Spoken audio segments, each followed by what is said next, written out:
Hey, Duvid here. We are live. Judas Fly, good to see you. Shabbat Shalom. This is going to be a good one. So, God willing, I'm going to try to even start a new series. So, I've had a lot of excitement and insight going over my I'm going to try. my books. A lot of these I haven't looked at in years. Today might be a long one. I might go over close to 2 shelves of um, books and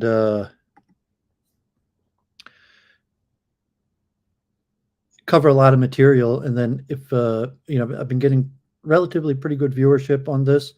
So if the viewership remains relatively high, people are happy with the videos, I might start another series next week, Hanukkah, on my topically, so that I'll also be kind of like book recommendations, but I'll give kind of a historical overview on a topic, and also use books and maybe try to have some props and screen shares, maybe like Jewish history. I was thinking maybe the first one would be on the history of the Yeshiva movement, or something about Jewish history in America. I watch almost all the Jewish history stuff out there.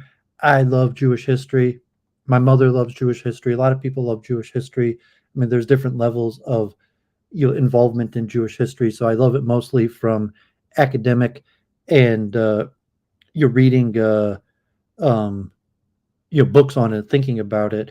And so I started last week with my first series on biographies of the sages, covering the Orthodox sages, and we got Judas Fly in the chat, and he worked at a Jewish bookstore. So the first ones I was mentioning were books basically written by Orthodox rabbis for Orthodox Jews. And I was mentioning a week in review with Jennifer that really outside of Orthodox Jews, almost no one's heard of any of these rabbis.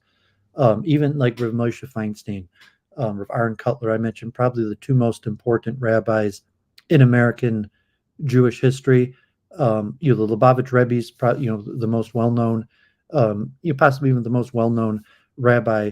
But in terms of American Orthodoxy, I said Rav Aaron Cutler and Rav Moshe Feinstein are probably the two most important rabbis in American Orthodox history. And my guess is outside of Orthodox Judaism, almost no one's heard of them. Even in secular Jews, even maybe Reformed conservative rabbis would probably have heard of Rav Moshe Feinstein. But I wouldn't even be surprised if a lot of Reform and conservative rabbis haven't heard of Rav Moshe Feinstein, Rav Aaron Cutler, let alone Jewish, even people involved in Jewish organizations like the Federation, the ADL, APAC, and even Israelis. Your average Israelis haven't heard a lot of these rabbis, although obviously in Israel you have political organizations. I showed some of the books In Their Shadows of the rabbi who was a member of United Torah Judaism, and where you actually have some rabbis that are part of the rabbinic, the Israeli ruling coalition, that Israeli politics. And hopefully I'm going to show some books on Israel also today, the history of Israel, Palestine. So if I have energy, it might be like a 3-4 hour stream. I'm going to cover a lot of books, and then next week I'll try to finish up with Kabbalah and Hasidus and Torah books, and Talmud, and Judas. Like to mention, like Reformed Hebrews are very ignorant of our religion in many ways, but I'm also going to show books on American Jewish history, and I would say Orthodox Jews are almost completely ignorant of this history, of the history of Jews in America, in terms of the influence of Jews on American culture, politics, settlement. Like, how did so many Jews get to these cities? What did they do? So I have a lot of books today. I'm also going to show just about generic American Jewish history and culture and various things. And certainly American culture, American Jewish history has been vastly more influenced by non-Orthodox Jews. And most Orthodox Jews have no clue about this. They might know a handful of names, or like, oh, that's interesting, this guy man was Jewish, or various things. So there's a divergent understanding of the history. And as I mentioned in the first opening of my Jewish library of the Orthodox and Hasidic rabbis, is that they're kind of legends of rabbis. And I was talking week in review that there's built-in axioms that basically only Orthodox Jews would subscribe to, not even Christians, secular Jews, nobody besides Orthodox Jews basically would accept these axioms. And that's basically that God's will is through the sages of the generation. And from the classical Haredi Torah perspective, God is real. God gave the Torah, commanded the people, and the will of God is manifested through the sages of the generation. And there's an unbroken tradition from Moses to the current sages of the generation through the lineage, like in Pirkei Avos, and the various students of one generation to the next. And I have books on like the Achronim and the Rishonim and the far landscape of Jewish history. We'll talk about that. How viable and likely, and saying Duvid believes in the unbroken rabbinic tradition from Moses to our rabbis today. Although most people, without having researched it, which that's ridiculous, it can't be such a thing, let alone the religious assumption, postulate that the will of God is manifested through the sages of the generation, and that's the way that God designed it. That's the way that God commanded it in the Torah. When he says follow the majority of the sages, Moses, that God's command that we don't follow the scripture, like Haiti was saying, like, oh, Haredim, they only study Talmud, but you're saying like, no, we study Torah, and the Talmud is considered Torah. And although the weight of God's word is higher in Moses and then the prophets, then the Talmud, and then the later scripture, that in essence you follow the rabbi of your generation, your local Orthodox rabbi, and Rabbi Zwiebel, the head of Agudas Yisrael, and as mentioned, I was friends with his son in Israel, Sender Zwiebel. I was at his wedding, married a Yerushalmi woman. Saying that in Agudas Yisrael, the businessmen voluntarily follow the sages, even though many businessmen have a better understanding of the wider world, business, science, history, that they voluntarily submit themselves to the sages. Like I said, Rav Moshe, most Orthodox Jews, he was considered the Paisa Kador, the greatest ruling of Jewish law in America. And I mentioned Rav Chaim Kanievsky in Israel, or Rav Eliashiv, but Rav Moshe in America. So Rav Aaron Cutler, because he built up Lakewood, but Rav Moshe was the law, the ruler of law in American Jewry, that Orthodox Jews voluntarily submitted to Rav Moshe's rulings, that they went to Rav Moshe, they asked his opinion, and then they followed it. They did what he said voluntarily, because that's part of the belief system. And so even history as a secular subject, and in Yeshiva, there's really not a course in Jewish history. Like in some modern Orthodox schools, you'll have Jewish history and like the history of Israel, but in the Orthodox understanding, there's not really a subject of Jewish history. It's more, these are the sages, these are what they said, these were their rulings. Then the wider subject, and then the trustworthiness of how do you know what was going on during the period of times, secular subjects, and various things. So I started it out with the biographies of the sages by Orthodox publishers, and the difference between Orthodox publishers is called the Haskama, the recommendation. So at the beginning of the book, they have rabbinic recommendations, say this is a kosher book, this fits with the tradition, and if your goal is to serve God, your goal is to understand the will of God, to live according to the law, you could gain knowledge from these books, as opposed to secular subject where it's unclear whether it's going to help you in your pursuit of serving God. So just 1 second, my text message went off. So as that, I have a lot of books to cover today. God willing to have the strength, I'm going to cover basically 2 shelves besides the top 2 racks there. I want to cover the rest of both of those shelves and then possibly two more shelves from those books. And then on Hanukkah next week, I'll finish up my Jewish collection. So if I have the strength, God willing, this might be like a 4-hour stream. And you could put like AMA or various things and try to keep it to topic. And so probably my best knowledge and just looking through my library is Hasidism. And there's a lot of books about the history and culture of Hasidic Jews. It's probably a very interesting topic, and it's something that interested me. I lived, I consider myself a Hasidic Jew. I lived among Hasidic Jews in Israel, in Brooklyn, for years. Hey, got it. Thanks for tuning in. And it's a subject I know a lot. I did community relations. I served under Hasidic rabbis. I lived in Borough Park. I worked with the community. I studied in Mir Yeshiva. I studied in Hasidic yeshivas, Karlin Stolin and Bubov.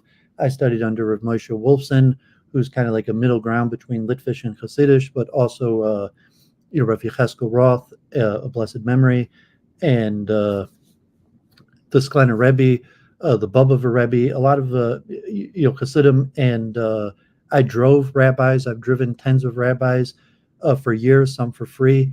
I worked with the Arab. I had a lot of relations with the Hasidic community, and I promoted concerts with my old friend Yaakov Gluck, and we Jewish music and Piamenta and other Jewish bands, and different community relations.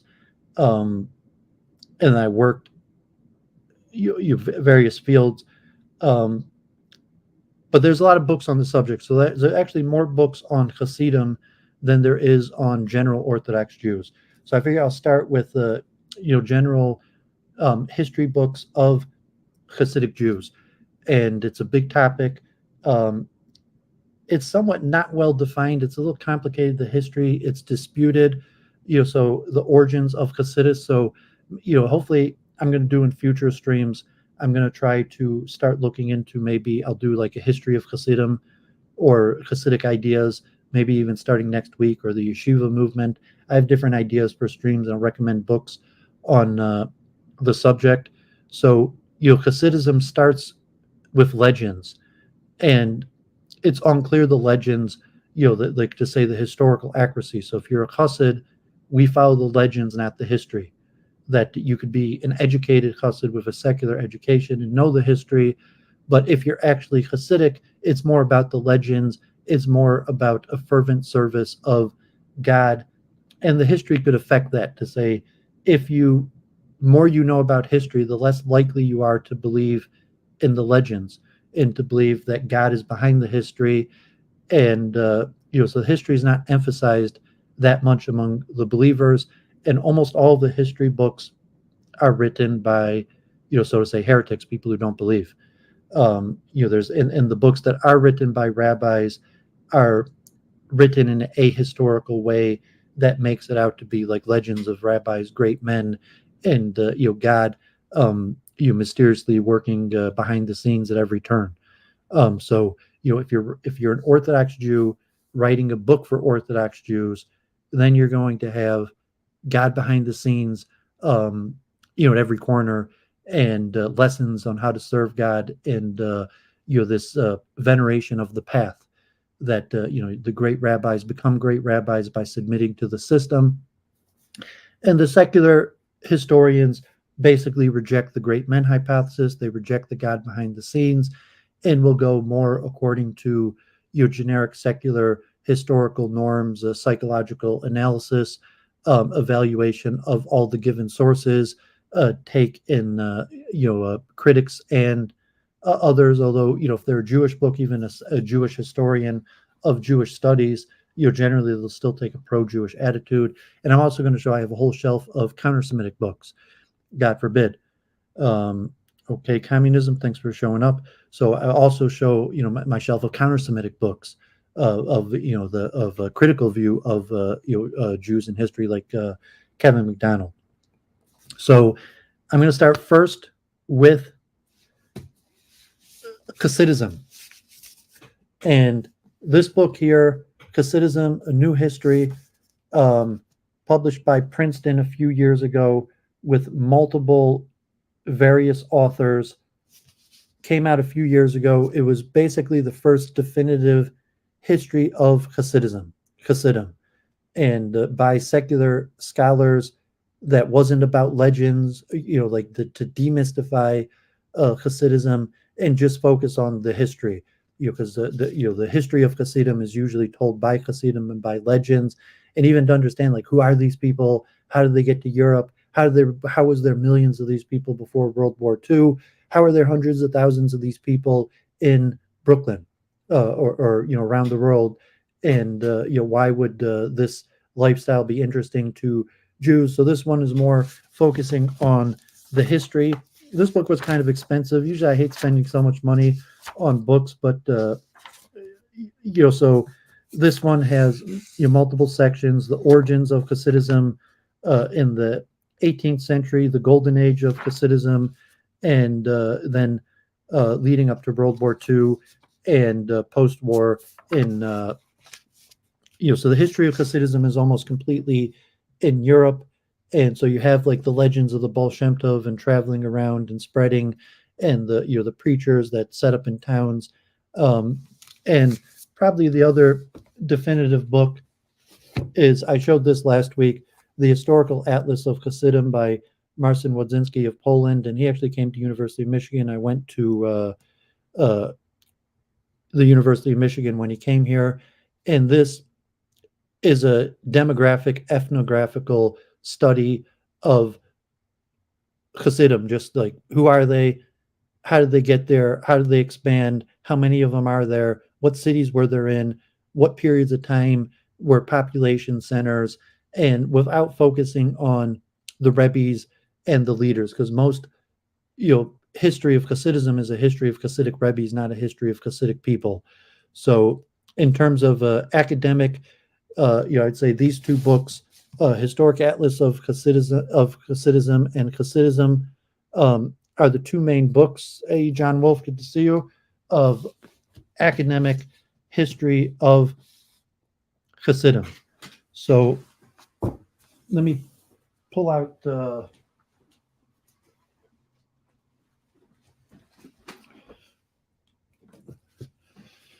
I showed these books last week.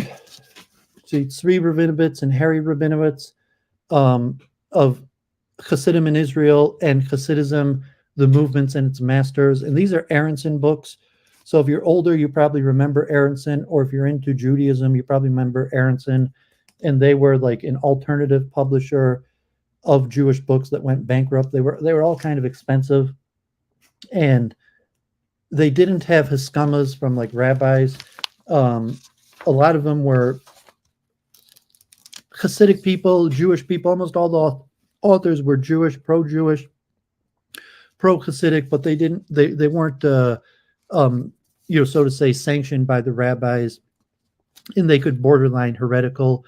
I'm not sure if like Judas, they sold Aronson books at your bookstore, but for a long time, Aronson was one of the big publishers, and if you wanted information on Hasidism, Aronson was basically the only place. Either you could only get books, basically by Hasidic,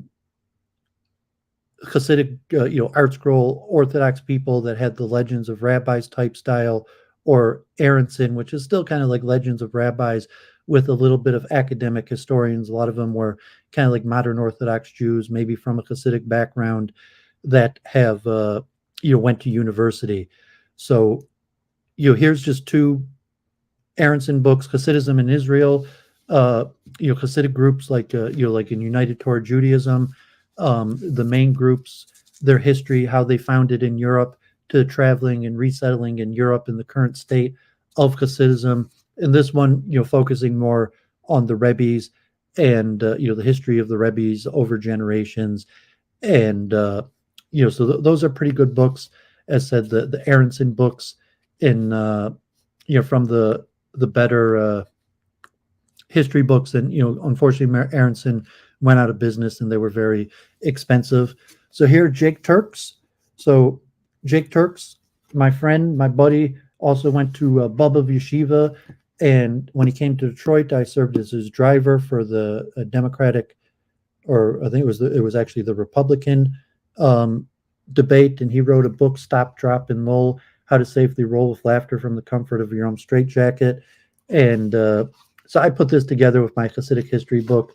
This more on he focuses a little bit on history, but there's more about him and his journey to becoming the first Hasidic Jew in the press corps. And I was mentioning the alt right. When the alt right first started, you had a push to have new voices, including Hasidic and Orthodox people. Like Donald Trump didn't need to talk to the mainstream leaders of Jewish organization. He knew Orthodox Jews, Hasidim directly. Hasidic Jews had a direct pipeline to the president. Was interviewed with Ami Magazine, Jake Turks, and with the decline of the alt-right in the election of Biden, you've actually seen the decline. So now the mainstream press basically never interviews or talks to Hasidic or Orthodox Jews anymore, and it's back to the mainstream like ADL secular representations as opposed to having direct representation of Hasidim and Orthodox Jews. So that was part of what rose with Trump, and there was a big pushback, kind of say like, no more Jake Tapper speaking for the Jews. Let's have Jake Turks speak for the Jews. But now Jake Turks, has been marginalized to just Ami Magazine, back to only speaking to the Orthodox audience, and Jake Tapper is the voice of Judaism to the American people. So it's interesting. Jake Turks, an important player in American Hasidic history, obviously one that asked President Trump about rising anti-Semitism, of what turned out to be an Israeli hoax bombs at the JCCs, and he was like, "Sit down." So Jake Turks is probably the most well-known Hasid in America.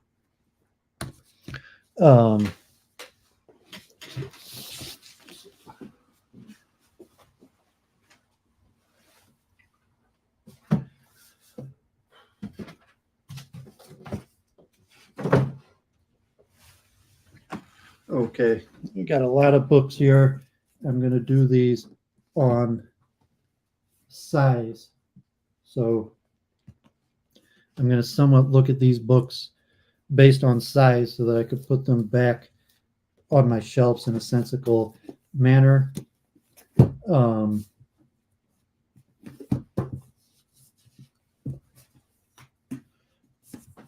So here's some more Aronson books.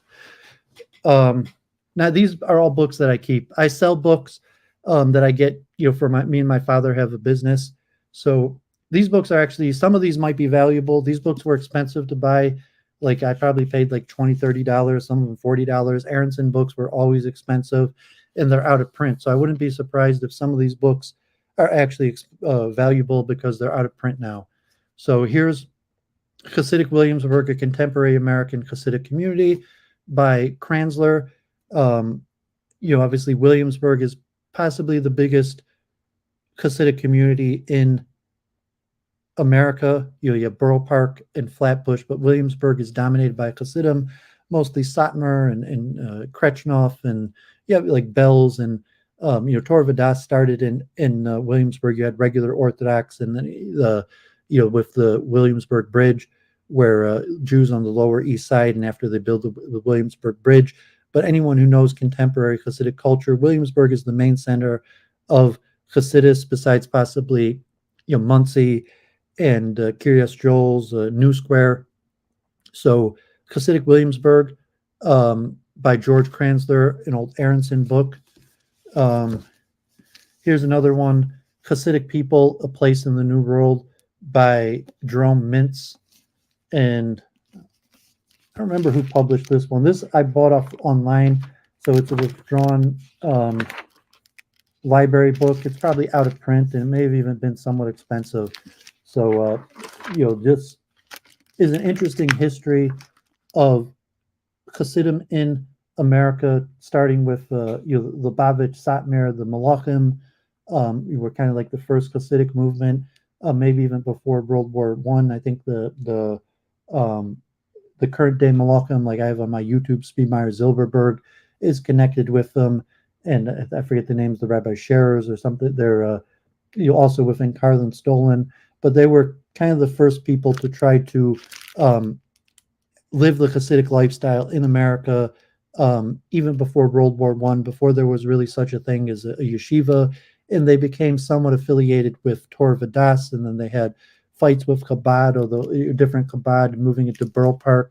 So this is a pretty good book on just the Biana Rebbe was also one of the first Hasidic Rebbes, or in America, and then passed away and reestablishing, and starting around World War I times, because most Hasidus doesn't get resettled in America till after World War II.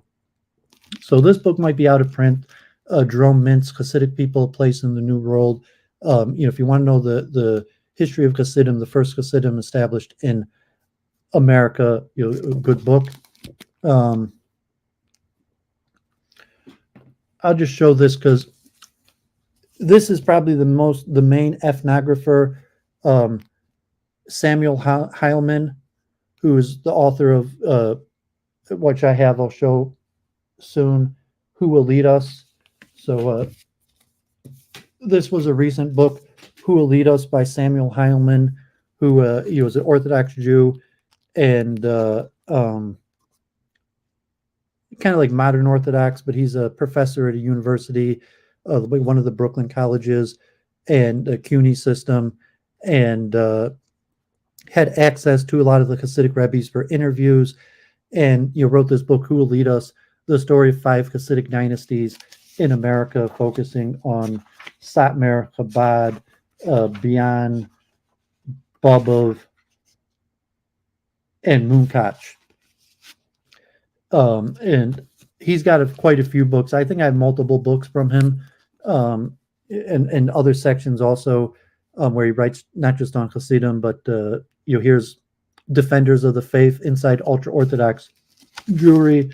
This was 1992, an older book, and just kind of stories and the setup of Hasidic Orthodox Judaism, mostly in Brooklyn, Lower East Side. Samuel Heumann is probably the most well-known author on Orthodox Judaism.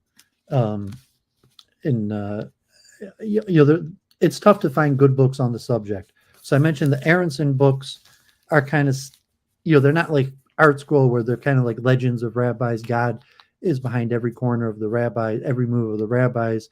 The Aronson is kind of halfway, and Heilman is more academic, but also defensive of Jews and Jewish belief, but almost more from a anthropological level, though still defensive of Orthodox Jewish Hasidic belief, although trying to write from an academic anthropological perspective. I'm not even sure how I'd classify it, but saying there's not too many good books on the subject. Here, Mahler, this is an older one, going back in Europe, Hasidism and the Jewish Enlightenment. This also I bought off the internet, is a former library book. A lot of these books are hard to find. And go back to Galicia, and it's a more ethnographical study of Judaism, and the interaction between Jews and the government and the Haskalah. And so it's a pretty interesting book of talk about the censorship of books, the relationship between the Reform and Hasidic movements, important historical interactions. So here, Uffenheimer, Hasidim as Mystics. So this is also I bought used. It's probably also out of print in 1993, about the role of mysticism and Kabbalah among Hasidic Jews, and it talks about certain concepts, quietism, ayin, like annihilation of will, existential, various mystical concepts, and how it relates to Hasidus, the doctrine of kavana, of will, and various issues of a mystical level, written on a more scholarly academic level. Here, I think this author actually came to Detroit. I didn't. And have it autographed. So here you can see it's autographed by Louis Gourmet and John Kayer, The Curious Case of Curious Joel. And he was involved with the Department of Education and the rise of the village theocracy and the battle to defend the separation of church and state. And he chronicles the legal battles between Satmar and Curious Joel in the state of New York, all going back to this girl, I forget, Malky Schwartz or something like that, who was in public school and forced to dress up as Rudolph the Red-Nosed Reindeer at a Christmas play in public school. And from there was outcry to allow the Jews to have their own school system that operated within the public schools within Curious Joel, that's basically all Jewish. And you're starting for special education, which was taken to the Supreme Court 3 times. And Grumet was actually against that. And he talks about a lot of the political power and the lobbying power of the Hasidic community and the various factions and what they thought. But, Curious Joel, and also how the Satmar used the American system, in terms of buying land and various factions. So this was a pretty interesting book. He came to Detroit and spoke at the JCC, the Jewish Book Fair, or maybe it was a different event, and I got the book autographed. And I think I met him, got a selfie with it, posted on my Facebook.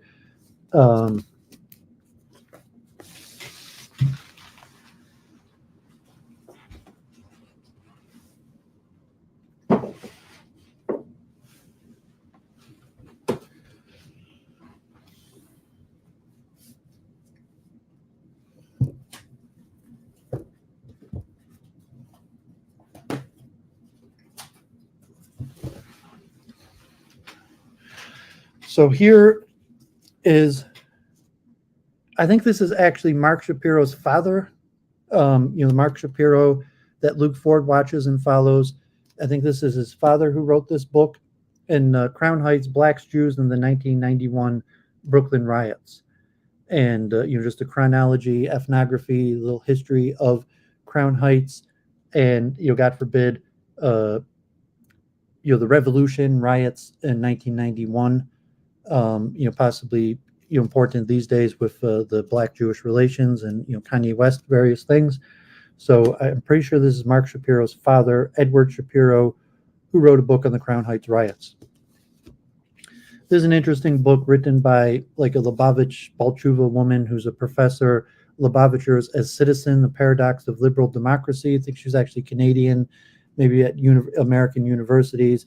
And the question of how Lubavitchers view themselves as Western U.S. citizens, that there's uniqueness. Lubavitch is not headquartered in Israel, it's headquartered in Brooklyn. And even though Lubavitchers have anti-liberal democratic beliefs in a sense, like the Lubavitch Rebbe, pending Messiah, probably eventually moving to Israel, or various things, that they still work within the political system. Generally, they're very high turnout in voting and political activism. So it's an interesting study of an academic book, although the woman is a Lubavitcher herself, is also a professor of sociology. So this was an interesting book, Lubavitcher as a Citizen by Jan Feldman.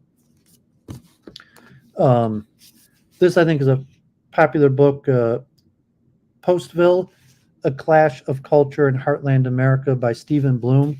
And I knew Shalom Ravashkin, Rabbi Balkany, his brother-in-law, and Aaron Ravashkin. I used to eat by them Sabbath in Brooklyn. I knew Rabbi Balkany very well. This was written before the raid and the prison sentence, and President Trump's pardon. But it's kind of he was a professor somewhere in Idaho, and he went and he did like an ethnographical study. He was a secular Jew, but he was curious about the rise of the Chabad community in Postville related to the slaughterhouse, the meat production, and did an ethnographical study of what was happening there, speaking with both Jews and non-Jews with the critics, and so it's an interesting view on Postville by Stephen Bloom. Here's Mystics, Mavericks, and Merrymakers: An Intimate Journey Among Hasidic Girls by Levine, and this is somewhat a book about people who go off the derrick. So a lot of these books became very popular. The books about former Orthodox Jews or Hasidim that go off the derrick, and generally I'm not into that genre, so I don't really have any books of that genre. Like a few of them, I actually had the Deborah Feldman's book, and I sold that. And maybe you'll talk about that more, but a lot to go through. But this is somewhat just 9 stories of Hasidic girls, mostly Chabad.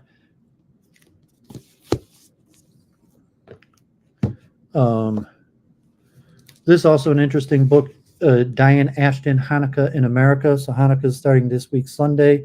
I have on my YouTube actually. The Partners in Torah, the lawyer who represented Chabad in the Supreme Court multiple times. His name is slipping me, God forbid. But this is the history of Hanukkah in America and about Chabad menorah lightings. And originally, there were a lot of antagonism, mostly actually from the Reformed Jewish community, about Chabad menorah lightings. In a lot of the cases, it was actually Reformed Jews who tried to stop Chabad. Now, Chabad, teams up with Reformed Jews, or they team up for Hanukkah ceremonies. But at the time where the Lubavitch Rebbe, decided the program of having these big public menorah campaigns, which is somewhat the highlight, the biggest part of the year for a lot of Chabad rabbis, was opposed by the Reform community that didn't want Jews to be in the public square, and they were worried about opening the door for Christianity and for people to openly promote Christianity in the public square. So this is a New York University book, 2013. I bought this former library book. So interesting book, Hanukkah in America. Hanukkah that's coming up this week, Sunday. Chaim Delphin. So it said Duvid drove and worked for Chaim Delphin, Lubavitch author from a big Lubavitch family.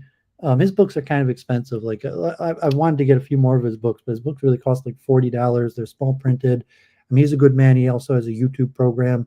Maybe I should ask him if he would do an interview with me on my channel. It said I worked for the man. I was his driver. I even did computer work for him. Chaim Delphin wrote a book about Satmar and Lubavitch that had mixed relations. There was violence between Satmar and Lubavitch. Although the Satmar and Lubavitch Rebbes are related, both Satmar Rebbes are descended from the Alter Rebbe of Lubavitch, and now there are more friendly relationships. But historically, Chabad was driven out of Williamsburg. As I mentioned, that how you understand the sages or the pantheon, like Agudas Yisrael, Chabad is not part of. Satmar, I don't think, is part of other. I'll show other connections. So there's really not even an umbrella organization that includes all the Orthodox or Hasidic rabbis. Although these days Chabad and Satmar actually work together reasonably well. It said they're even semi-close related. So Chaim Delphin, I have a few books. I think I showed this last week. Chabad Portraits, interesting people, events, and the curiosities of Chabad Hasidim. So it's a volume of just historical tidbits of Chabad, some biographies of minor Chabad figures. I mean, not like the Rebbes, but prominent figures in the Chabad movement. Here's another Chaim Delphin, Faces and Places of Borough Park. This one was expensive. I bought this because, I knew a lot of these people. So this obviously Hillel from Shomer Shabbos. Duvid volunteered in Shomer Shabbos for 2 years, knew Hillel very well. Although I worked for Moshe Metzger, people also know who also laned, Shabbos Mincha, and I helped, the Mincha Gabbai sold the Aliyahs and helped take out the Sefer Torah, raise money for the synagogue. Hillel would come in for Mariv. So I worked more with Moshe Metzger, and he interviews Rav Avram Yaakov Braun Zidichov, the man who bought me my Tanya, my first in Borough Park, Rav Avram Yaakov Braun Zidichov Chassid. So this is a nice overview of various synagogues and Hasidic movements in Borough Park. Rabbi Delphin's books are kind of expensive, but I think they're like self-published, and you have to go to his webpage. Although he's writing on topics that there's no other books on the subject.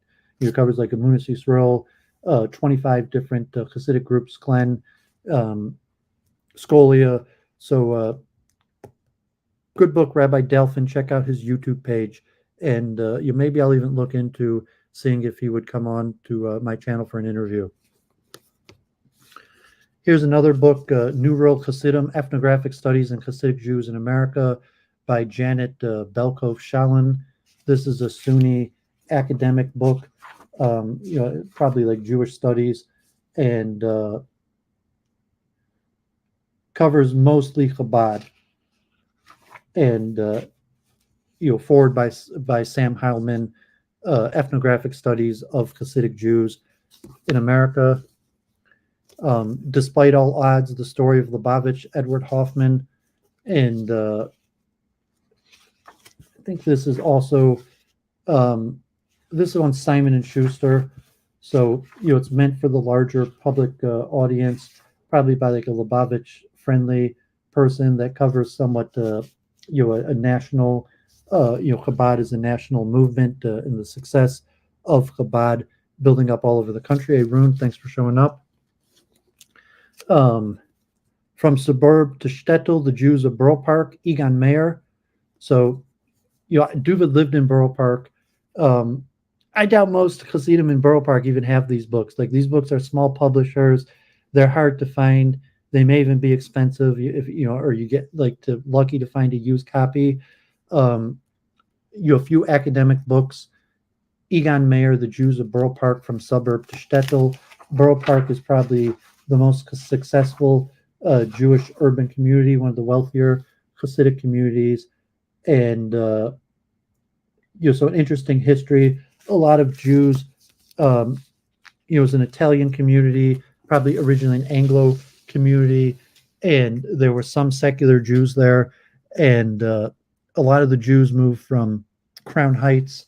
Bubba relocated from Crown Heights to, and I think actually the Chabad rabbi had asked the Bubba Rebbe not to leave Crown Heights and to move to Borough Park. But Bubba is the main Hasidus in Borough Park. But I would say that there's probably more Hasidim in Williamsburg and they're more dense.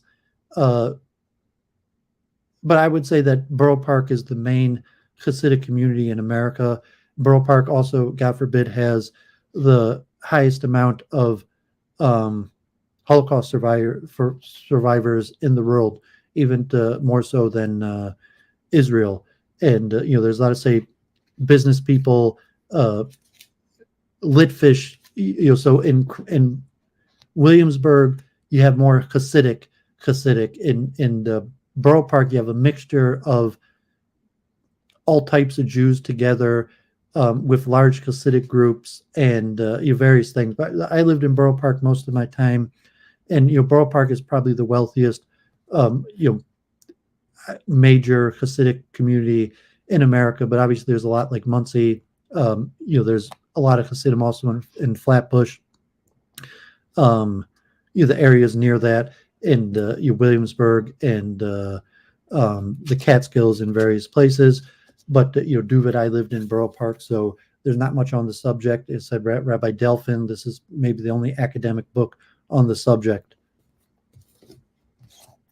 The Sukkah Burning, Remembering Williamsburg's Hasidic Transformation. So this was a former Orthodox Jew who became modern Orthodox, and he went to Torah Vodaas, and then became more modern Orthodox. And he writes a history of his experience, and I think they had a sukkah that flew the Israeli flag, and someone burnt it down God forbid, and he became a Zionist and wrote a book. But he talks about his experience at Torah, some interesting stories. Rabbi Gold, who was a rabbi at Torah and became a Zionist, moved to Israel to help Sephardic Jews in their Torah education, and became a signatory on the Israeli Declaration of Independence. So you had, Torah, different elements there that became more Hasidic friendly. Orthodox that, I mentioned that Reb Schreiger Feigl Mendelovich, and the Detroit Yeshiva Beth Yehuda is kind of like a satellite of Torah. But you also had interesting characters like Rabbi Gold, who broke away and became a Zionist and moved to Israel before the founding, and was actually a signatory on the Israeli Declaration of Independence. And Williamsburg transformed, at some point it was even probably more secular Reform Jews at very first, and then mainstream Orthodox to Hasidic and to anti-Zionist. So this is an interesting book. Philip Fishman, A Sukkah's Burning, Remembering Williamsburg Hasidic Transformation, How Williamsburg Became Hasidic Dominated. Here's another book, Solomon Pohl. This was an older book, kind of like one of the definitive ethnographical studies of older Williamsburg. The Hasidic community of Williamsburg has studied the sociology of religion. First printed in 1962. So, what Williamsburg was looking like in 1962 when it was dominated by like the garment business, and what it was like to be a Hasidic Jew in that time. Hey, Glenn, thanks for tuning up. I appreciate Jennifer. Jennifer is like my rock for keeping me involved in my scientific consciousness studies. It's tough to piece it all together. Like Duvid needs the multiple truth hypothesis because of my divergent interests. Because people have I have a lot of interest, and they're not shared among all my friends or people, and Jennifer, we don't talk about these subjects much on Week in Review, but thanks for tuning in, Glenn. If Jewish subjects interest you, Race and Religion Among the Chosen Peoples of Crown Heights by Henry Goldschmidt, another ethnographic historical study of Crown Heights, talking about racial tensions and also covering the riots.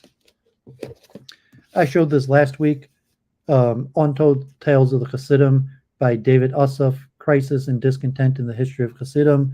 And this kind of like the blacker spots of the Hasidic record, people who went off the derrick, crises in faith, and people who left the movement, kind of like the stories that, like that you might have wanted to know about Hasidic Rebbes. God forbid, the Alter Rebbe had a son that converted to Christianity.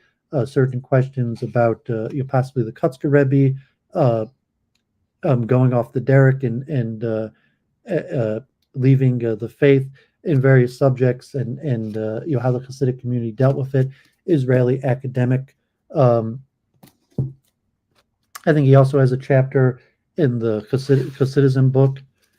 Here's The Pious Ones by Joseph Berger, The Role of Hasidim in Their Battles with America. And I think this focuses on legal battles and cultural battles for the Hasidim in terms of you also like people leaving the path and the difficulties of having being a Hasid in America.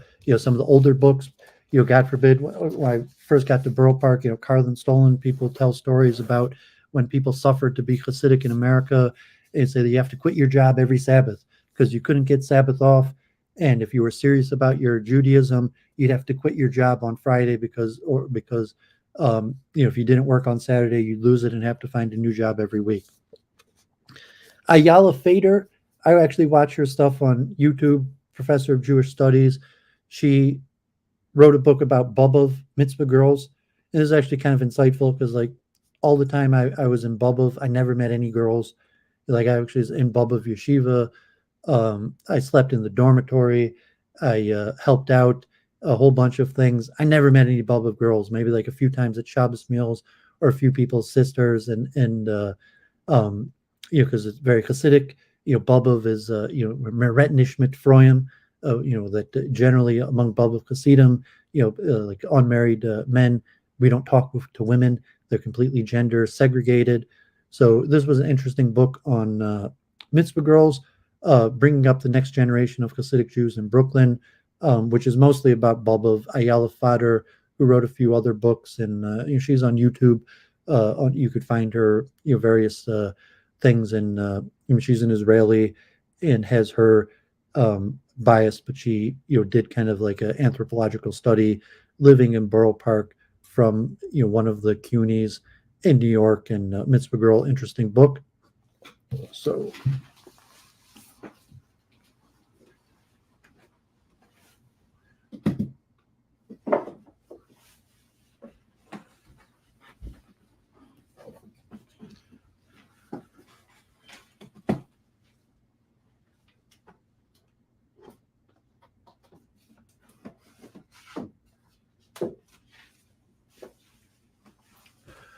Okay, so as I said, this might be a marathon stream.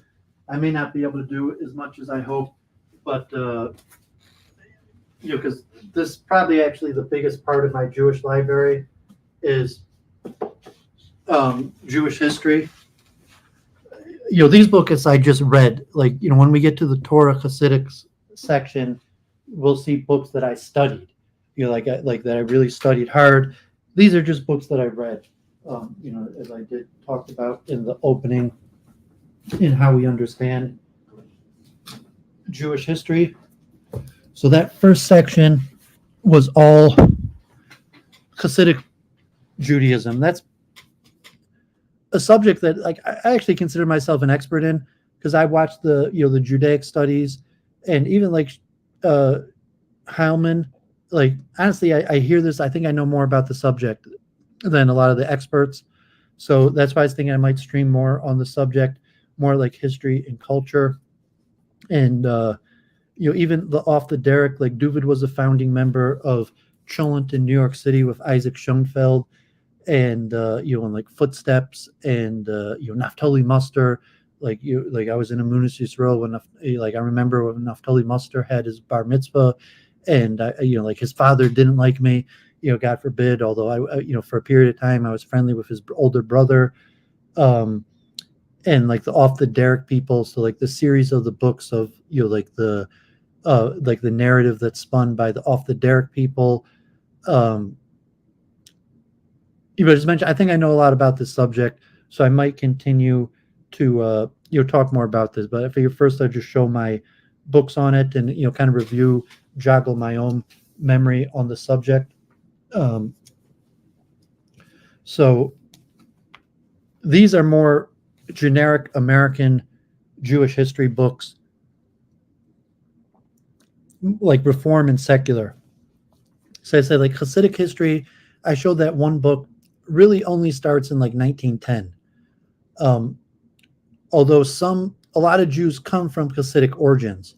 So, like the generic American history wave is German Jews start coming to America in like the 1850s. You have a handful of Jews, really just thousands, tens of thousands of Jews in America. My mom is still borrowing my Abraham Lincoln and the Jews. But in the time of like Abraham Lincoln, there may only be like 10,000 Jews in America. Even George Washington and from the beginning in Manhattan, and the early history. But the first major wave of Jews come to America with the German migrations, and my grandfather's grandfather came as a rabbi to Chicago in 1890 with the Workmen's Circle, and then you have the wave in like the 1890s through the 1920s, when immigration became much tougher, of Eastern European Jews. And so you have a handful. The very first Jews are like Sephardi, that have, you could call them Orthodox in some way, but it's really not proper to call the first Jews Orthodox. Like they might have, they weren't reformed in the way that they didn't change their Judaism, but there were almost no Torah scholars.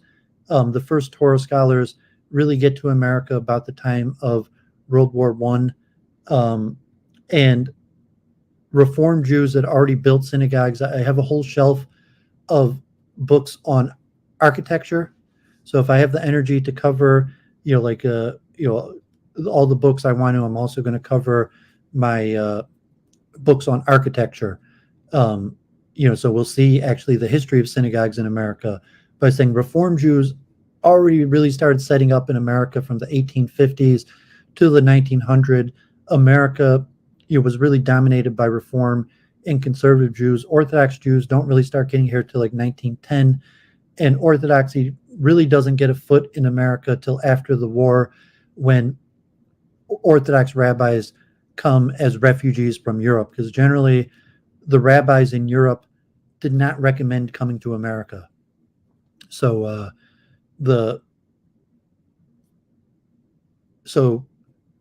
there were some Orthodox rabbis that came to America fundraising to help set up the Chafetz Chaim. A lot of major rabbis, like Miriam Edelson, the Alexander Rebbe, God forbid leaving Europe even into the war, and her mother went against the wishes of the Alexander Rebbe, who that's Miriam Edelson's story, and ended up joining the IDF and in America. And then the Alexander Rebbe, God forbid, after the war, ends up in Borough Park, prayed in Alexander Synagogue on 15th Avenue in Borough Park.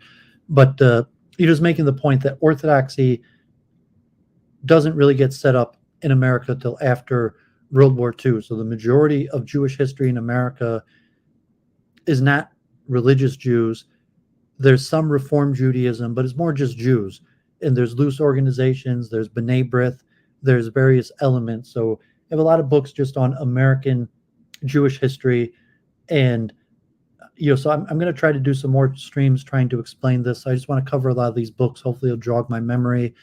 And so these books are more American history. I have also history of European Jewry, and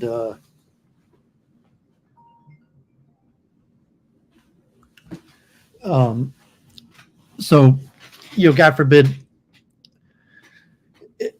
how I organize these books. So they're not that well organized. I'll have to look over them again, but I tried to put them somewhat together. So like my books on Hasidic history were together. And so here's kind of like generic books. I tried to put my books on European Jewish history, Israel. So I have a few shelves that are kind of mixed together. So here, the first rabbi, origins of conflict between Orthodox and Reform, Jewish polemic warfare in pre-Civil War America, illustrated throughout with 260 rare early photographs by Rabbi Scharfman. So this is a very interesting book. If you want a more academic, accurate study of the history of Jews in America, and it talks who are the first rabbis, and it's talking about debate between Orthodox and non-Orthodox rabbis in America, biographical study. There's a lot of pictures. You're talking about who are these first rabbis, how were they in America, what did they do in America, what were the conflict between them, and so this is pre-Civil War rabbis in America. So this is an interesting book, the first rabbi, by Scharfman. So it'll take forever if I talk too much about these subjects, but hopefully I'll go back to the history of Jews in America, and I even had research on like slavery in America and the rabbinic debates on slavery. But suffice it to say, there was polemics between Orthodox and Reform rabbis going back, even though the state of the Orthodox rabbis in early America was minimal, like as compared to the sages. There's not any recognized sages in America. That the recognized sages from the Haredi perspective, there were zero in America till after World War II, and they come as refugees from the war. Although there's some Orthodox rabbis that tried to be Orthodox, tried their best, but none of them were really sages, scholars that would be considered righteous people. So but it's an interesting history, and so we'll talk hopefully more about this. Visions of Reform, Congregation Emmanuel and the Jews of San Francisco, 1849 to 1999. So you hear the long history of through Congregation Emmanuel, one of the earliest synagogues in San Francisco. There was I believe, a Reform synagogue, or it might have had going back and forth between Orthodox, Reform, and with the gold rush. So here you have a history to the Jews in San Francisco. So I have a lot of books like the history of Jews in various areas, because just San Francisco and like Jews in Detroit. I'm in Detroit. I have we'll see probably like 5-10 books on just Jews in Detroit. So I have a lot of random books on just Jews and Jews in the South. Here's just Jews in San Francisco. Through the story of Congregation Emmanuel, Visions of Reform, Fred Rosenblum. You'll see that most of the settlement of Jews around the country is by Reform Jews, secular Jews. It said that Orthodox Judaism, now you have some Orthodox Jews in a lot of cities, like Detroit has some Orthodox community, but the main Orthodox Jewish communities are Miami, Metro New York City, Baltimore, Chicago, a little bit Detroit, Cleveland, but in the other cities, you really just have a tiny bit of Orthodox. So even today, if you might have like 5% of the Jews in San Francisco are Orthodox. In New York, it might be like 20-25% of Jews are Orthodox. Baltimore, maybe like 20%, but most places like 10%. And a lot of places with smaller Jewish population, it's like 5%. Detroit might be like 10% Orthodox, but like the minor Jewish cities, it's usually some don't even have an Orthodox community. And so the history of Jews in America is not a history of Torah, but it is a history of Jews, and a lot of that is interesting, and hopefully we'll talk about that more in the future. Here's Dealing in Futures: The History of a Jewish Youth Movement, the B'nai B'rith International publication.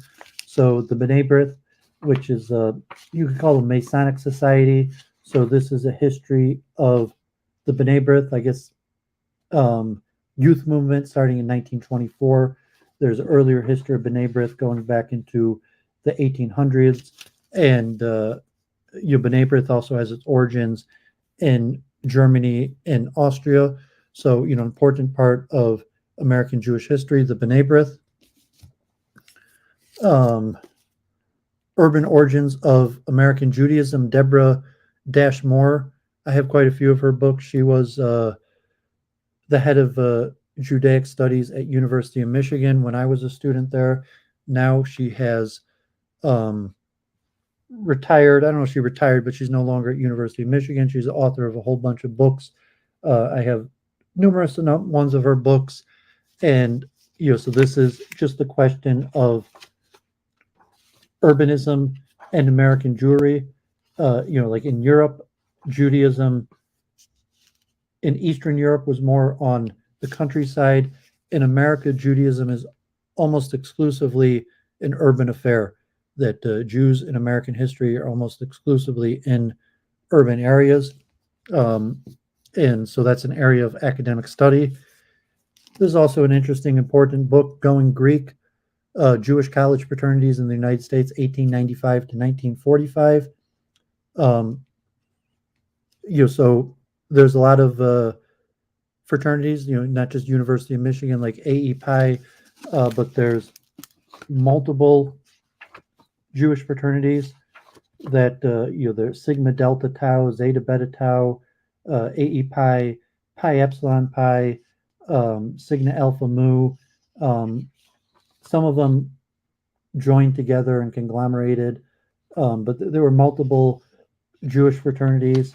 The first one was in Yale, Phi Lambda Phi, founded in Yale in 1895.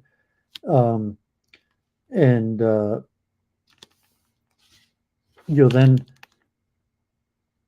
by the time of World War I, you had fraternities, Jewish fraternities at most of the major universities till today.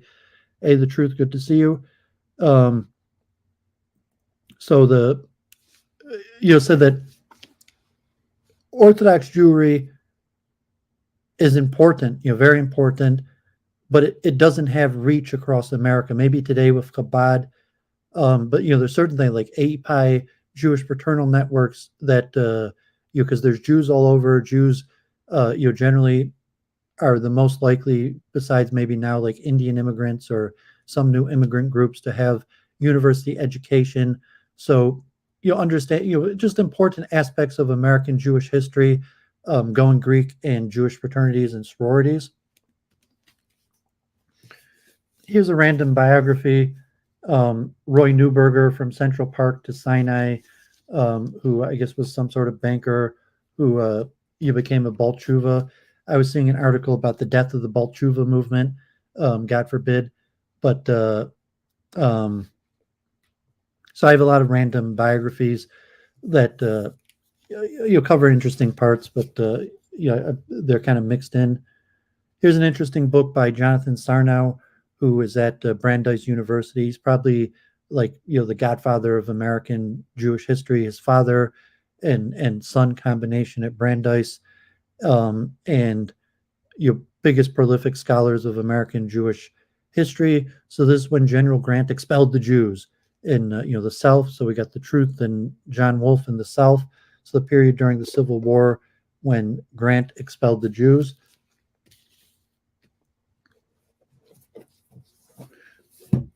Here's interesting history. Like these are through congregations. So Becoming American Jews, Temple Israel in Boston. So there are probably Jews in Boston going back 400 years. Temple Israel Reform Synagogue gets its start in 1854.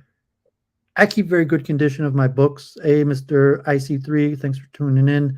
You got it. So if I bought the book new, the books are usually in very good condition. Like I lent them out or occasionally get a little damaged. A lot of these books I bought used, but like if I bought the book new, it's probably still in extremely good condition because I take very, good care of my books.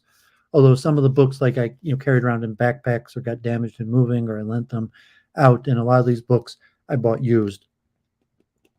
So I think Goldman Sachs, I think with the Sachs family, I think actually comes from Boston, and Temple Israel of Boston. Temple Israel is still around. I'm not sure if Charles Moskowitz, I don't know if I've asked him about Temple Israel in Boston.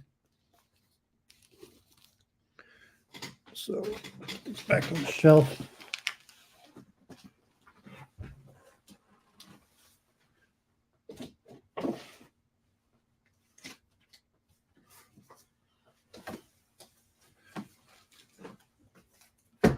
Start clearing some books off the next shelf. And I actually got a wet paper towel. A lot of these books, like it's been like 5 years since I piled these books on. There's a lot of dust. So I showed these books last week, because I was doing biographies. I didn't know where to put them, but I figured it's probably better to, not put them together with the, the sages. But, here in America, Sherman, in Metro Detroit, Sherman Wine, who was a rabbi at Temple Bethel, where I had my bar mitzvah, God forbid, there's that, the big event on anti-Semitism, 7:00 tonight, due to that harassment of, last week. But Sherman Wine left Temple Bethel from being a Reform rabbi to found Humanistic Judaism. And, so he's a heretic. He doesn't believe in the divine origin. But to some extent, Duvid is a secular humanist. My upbringing, the Roper School, which isn't directly affiliated to Sherman Wine, but is, secular humanist. So humanistic Judaism, I think Joseph Cato's a humanistic Jew. You call him like somewhat a follower of Rabbi Wine in a secular way. But, he's a Metro Detroiter. Interesting history, A Life of Courage, Sherman Wine. I showed this last week. Emil Hirsch, who was a rabbi in Chicago, a biography and sermons. He would have been a contemporary of my grandfather's grandfather, Rabbi Bamberger, who worked at a school, Workman Circle School in Chicago. And Stephen Weiss, autobiography, Challenging Years, who was probably the most important rabbi maybe in American history, period. There's a few Weiss synagogues in California and New York, but he was like the head of like 5 different major Jewish organizations during World War II. He was the main go between the Jews and Franklin Roosevelt, President Roosevelt, World War II. And this is autobiography. Generally the sages don't look kindly upon him, and but it's interesting to hear him in his own words.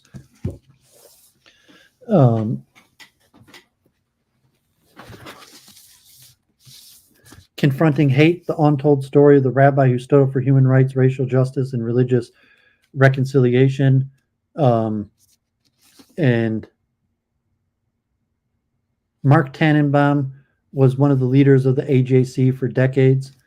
Now the AJC, I think, is Ted Deutsch, and had Harris was the leader, but AJC, one of the longer pre-war organizations. A lot of things to mention about that. Do a whole history of the AJC, but Tannenbaum, God forbid, David Altebacher. He also got married very late. Give David hopes that one day he'll find a wife, but he had a son. But head of the AJC, interesting history. AJC plays a huge role in American history. It's still around, still active. Herbert Hoover and the Jews, the origins of the Jewish vote and bipartisan support for Israel. Herbert Hoover is kind of the father behind AIPAC, because he had all the various different people, Jewish groups that were pushing for different things. And Raphael Mehta of the Wyman Center, and he requested to create a Jewish organization that would speak with kind of like a unified voice, because you don't have like all these different Jewish organizations asking for different things. So Herbert Hoover, the origins of the Jewish vote and bipartisan support for Israel.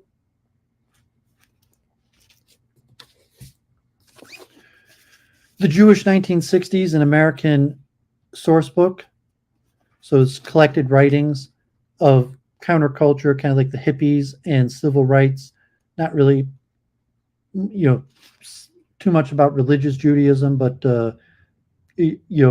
about the culture. Some of like the rabbis, Heschel, and some of the rabbis involved in civil rights, but more just Jewish culture and like relation to the hippies and civil rights and the cultural revolutions of the 1960s, where Jews were intimately involved. You'll say none of the sages were involved. Even Rev Heschel wasn't really considered a sage. He was a conservative rabbi, although he came from the Ruzhiner rabbinic dynasty. He left the path. We could talk. Rev Heschel's interesting history, but the cultural movement that Jews are heavily involved in, that don't involve rabbinic support. So interesting book, The Jewish 60s. This is also an interesting book, Deborah Wiener, Coalfield Jews and Appalachian History. And we're talking about that with John Wolfe the other day, about Jews as merchants, runners of general stores, where you had a pathway of Eastern European Jews to major, mostly New York, and then from New York to urban centers, to coal mining towns where they operated general stores.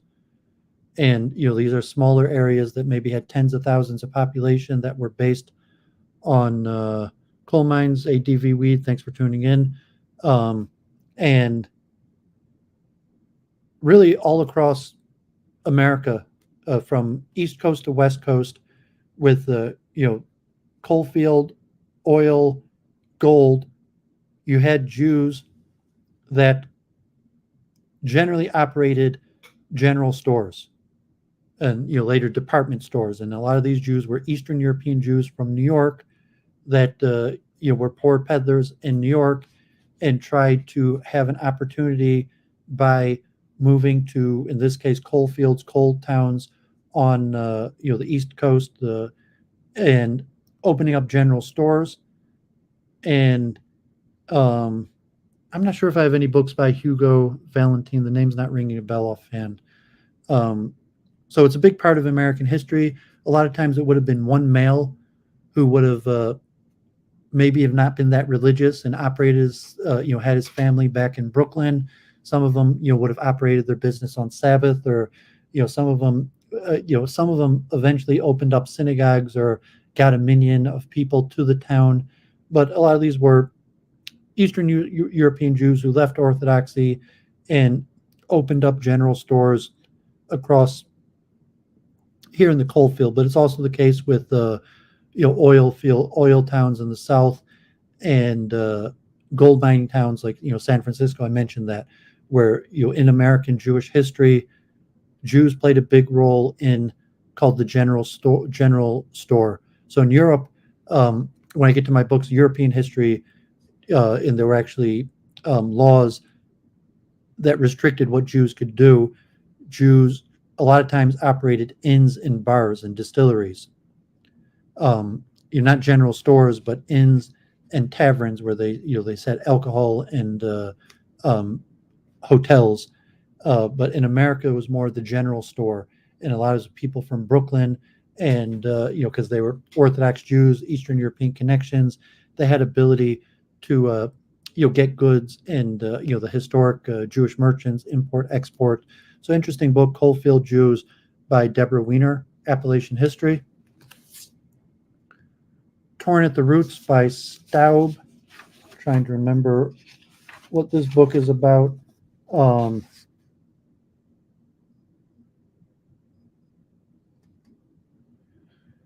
So this is more like Jews and social movements, not about religious history or reform, but Jews and civil rights, Jews and anti-racism, Jews and protesting Vietnam, and various thing collection of essays about Jews and social movements in the U.S. Deborah Dash Moore, G.I. Jews, How World War II Changed a Generation. So as we're today, Jews, very small percent serve in the army. World War II, there was a disproportionate amount of Jews that served in the U.S. Army. My Jewish grandfathers, voluntarily joined the U.S.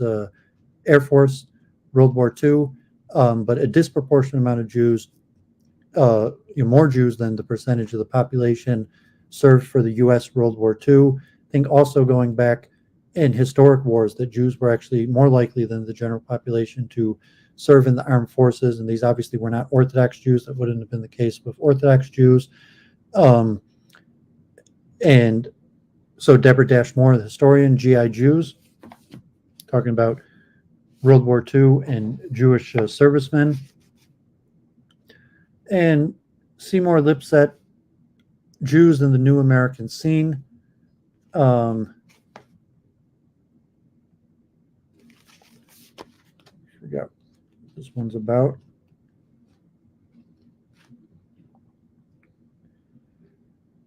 So there's more just the ethos of America and how Jews understand what it means to be American, and replying to what it means to be Jewish, what it means to be American, and creating what it means to be an American Jew. More about the secular ethos of American Judaism, not even like Reform Judaism or Orthodoxy, but the formation of the American Jew separate than religious affiliation. Okay, so give my voice a break while I get a whole bunch of more books.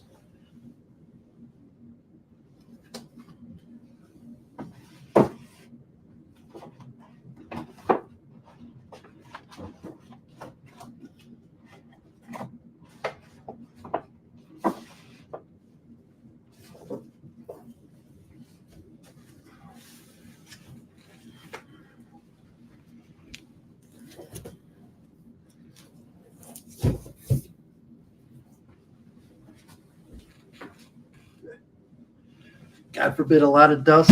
So I'm constantly reading these books, but a lot of these books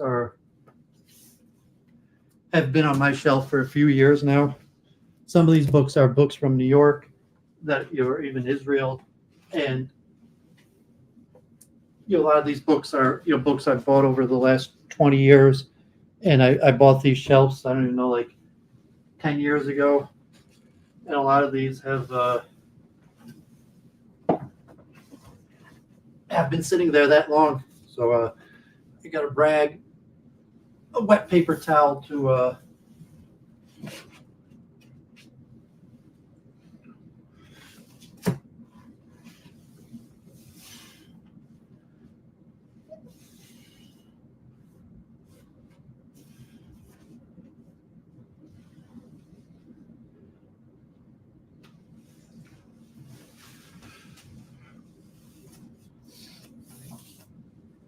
okay, yeah, there's a lot of interesting books here.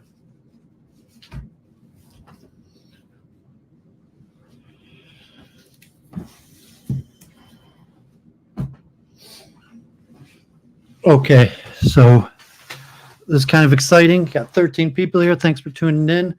So been at it over an hour. I said if I do everything I want, it'll probably take me about 4 hours. So we'll see how much strength I got, how many people tune in. If you got any questions, you do it at Duvid. If you want to support my work, feel free. So let me just do these bigger books first. So Erwin Cohn, people in Detroit know. I've met him many times. I'm not sure if I've this autographed. Kind of like the definitive book on Detroit's Jewish community, echoes of Detroit's Jewish communities. Maybe I'll try to do a stream at some point about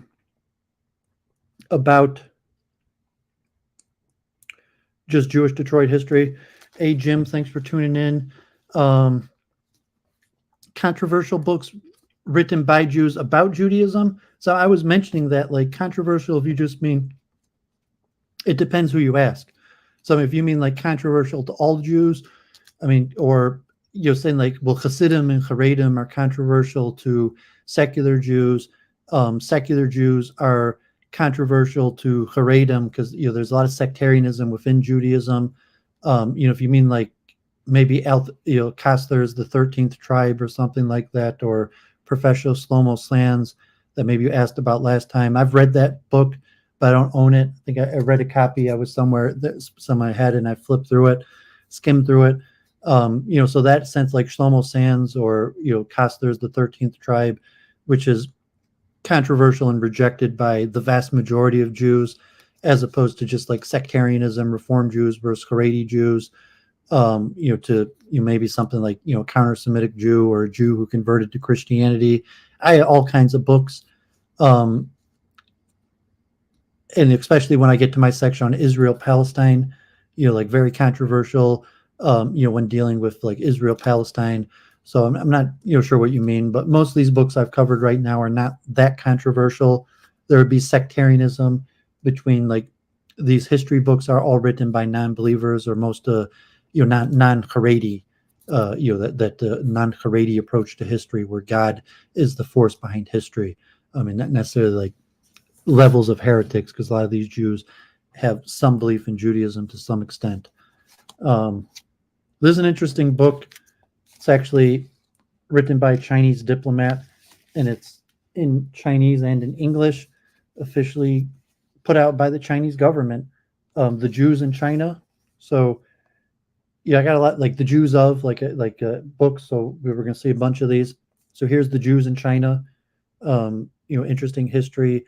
Covering from the name of the province is slipping me. The first, province of where Jews make an appearance in like the 1600s to the Sassoons coming in the 1800s and the Opium Wars to Mir Yeshiva and Orthodox Jews till today. So interesting books on the Jews in China. Martin Gilbert, an Anglo non-Jewish historian. The Illustrated Jewish Atlas of Jewish Civilization. This is a really good book with maps, numbers, chronology from biblical times till today. Very interesting book, Martin Gilbert. He has other books, but like these Atlas of Jewish history that have, over large periods of time with maps and numbers. Good stuff. Here, the court Jews to the Rothschilds, 1960 to 1800, art patronage power.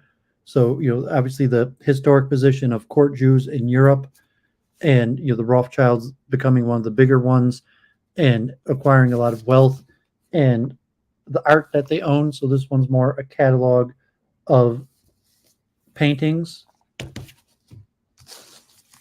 Here's another good one, Atlas of Medieval Jewish History by Chaim Beinart, and a lot of maps and history through maps.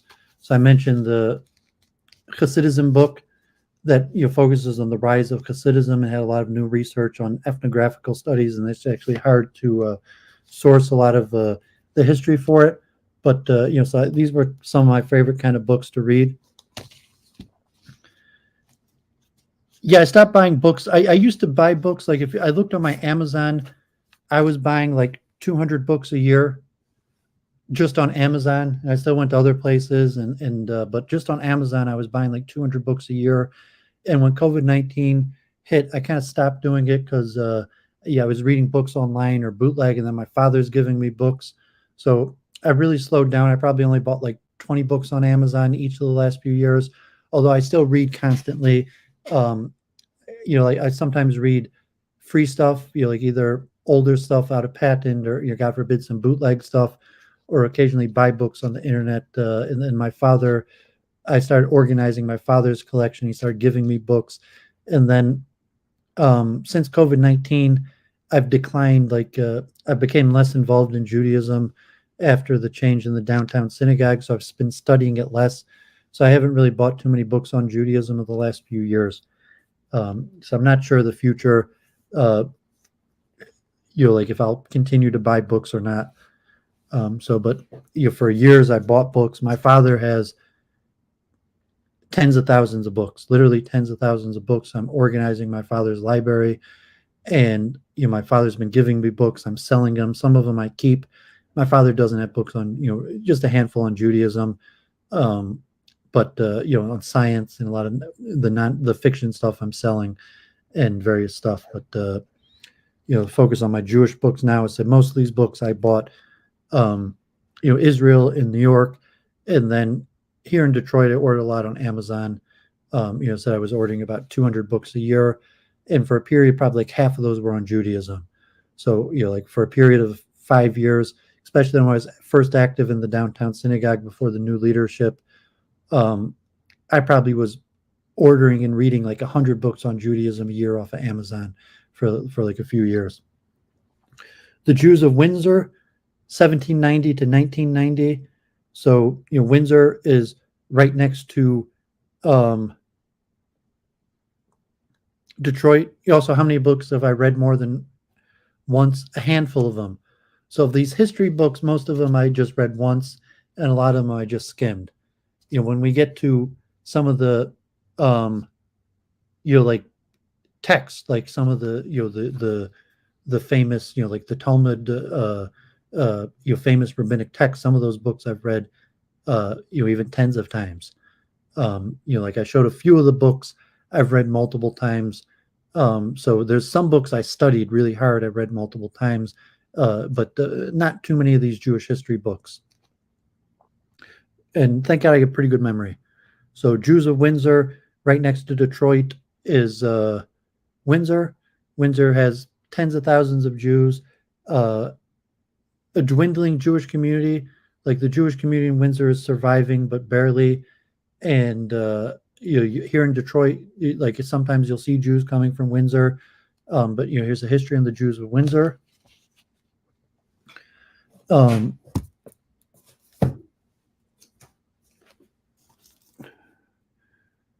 Here's another Sidney Balkowski, Harmony and Dissonance, Voices of Jewish Identity in Detroit, 1914 to 1967. So, Detroit, dude's a Detroiter. I might do a separate stream just on Jews in Detroit. So, this is saying Erwin Cohn is kind of the more popular book. This one's more academic by the Wayne State University Press.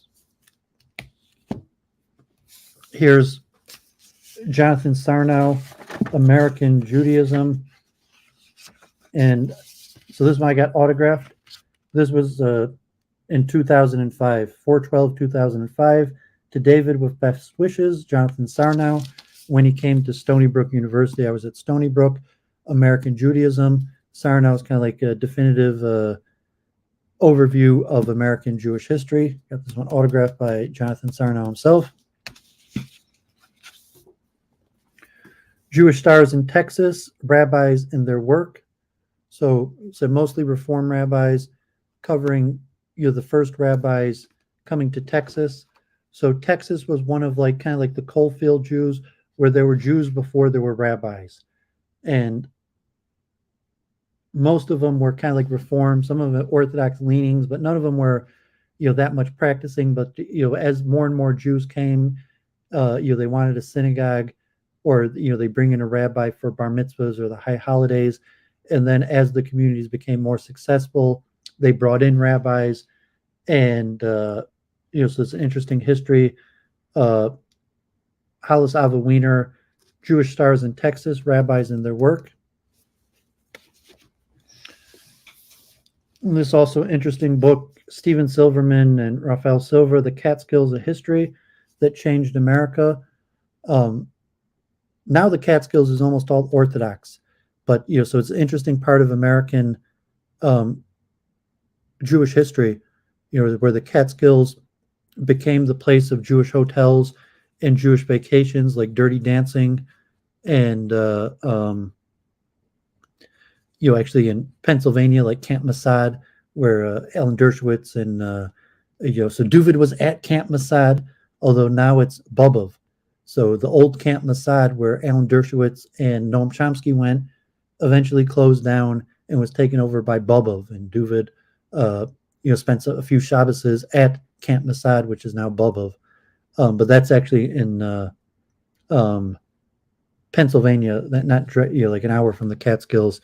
So most of the Jewish hotels, comedy, Greusinger's, like Wilt Chamberlain, and various interesting parts of American history that seen in Dirty Dancing kind of fell out in the 80s, and then was taken over by Orthodox Jews and Hasidim. So now the Catskills is almost all Orthodox Jews camps, and now you have Jews that live out there even all year. Donald Trump is original business partners from the Grosingers, one of the main hotels in the Catskills that sold, and the Grosinger family took his wealth and invested in the casinos in Atlantic City with Donald Trump, and the stadium at the Taj Mahal. Trump was the Grosinger stadium that died in the helicopter crash. So people know, Donald Trump fans. Seraphim, thanks for tuning in. So people know Donald Trump, his stories. He the change in his life when he started taking life more seriously was the helicopter crash, and those were his Jewish business partners. And Donald Trump, some of his first business partners, Donald Trump went bankrupt, and he had funding from Rothschild Bank, and he teamed up with the Grosingers, who had their money from selling their Catskills Hotel that now is sits in ruins, and then died in a helicopter crash that going to Atlantic City that Donald Trump was supposed to be on. So interesting history. The Catskills, big. It said I was in Borough Park, but I also was a driver at the Tartikov camp one summer, and on Bobov, and been to the Catskills many times, and served as a driver for Tartikov camp, and drove to a whole bunch of various camps and rabbis. And a huge part of Jewish America is the Catskills. A lot of interesting history. And said, because I met Deborah Dash Moore, and she was kind of like anti-Orthodox. I was at University of Michigan, had a yarmulke on, and I'll say she was unfriendly to me, but she was pretty much unfriendly to me. And it's kind of like anti-Orthodox historian, last of a dying breed, although you find some of that in Judaica studies. But big name in Judaica studies, Deborah Dash Moore. who's no longer at University of Michigan, but oversaw the writing of the the definitive history of the Jews in New York. Multiple authors, edited by Deborah Dash Moore, going from the beginning times to the first Jews coming under the name's slipping me, Stuyvesant, the guy Levi. I think the first Jews coming from Radifi and Stuyvesant to the earliest synagogue and the rise of Orthodoxy till today, and only a minor focus on Orthodoxy. So now Orthodoxy is probably the biggest form, but covering the long history of Jews in New York, Deborah Dash Moore.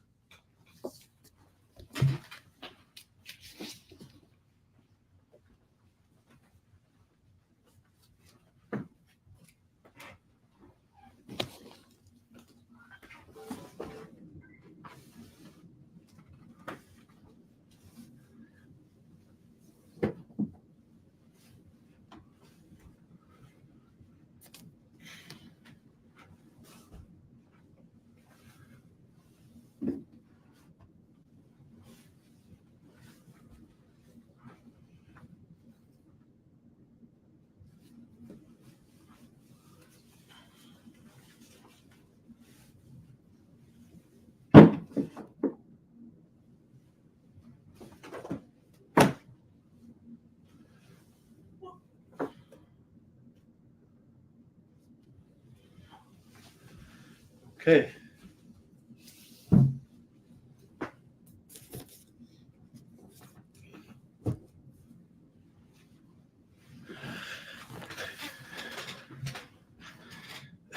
Yeah, that Donald Trump story, and just to mention, those were his Jewish business partners. That anyone who knows Donald Trump's history, one of the biggest life-changing events in his life was that helicopter crash that he was supposed to be on. But it was his Jewish business partners, Grossinger's, and Grossinger's had their money to invest with Donald Trump from the sale of the famous Grossinger's Hotel in the Catskills. And that is a lot of interesting stories. Franklin Roosevelt, the Borscht Belt, the comedy clubs, Jewish culture, comedy, happens at those hotels in the Catskills. So it's an interesting history of that book. So Duvid is a big fan of Lila Corwin Berman. Specifically her book, I think I have it in one of these shelves. So my mom still has it. I let my mom borrow her book on the Jewish philanthropic complex about tax incentives and Jewish charities, which is an extremely important book. But you got this autographed 2015, Lila Corwin Berman, Metropolitan Jews, Politics, Race, and Religion in Post-War Detroit. Very interesting. Like I mentioned, the urban graphics.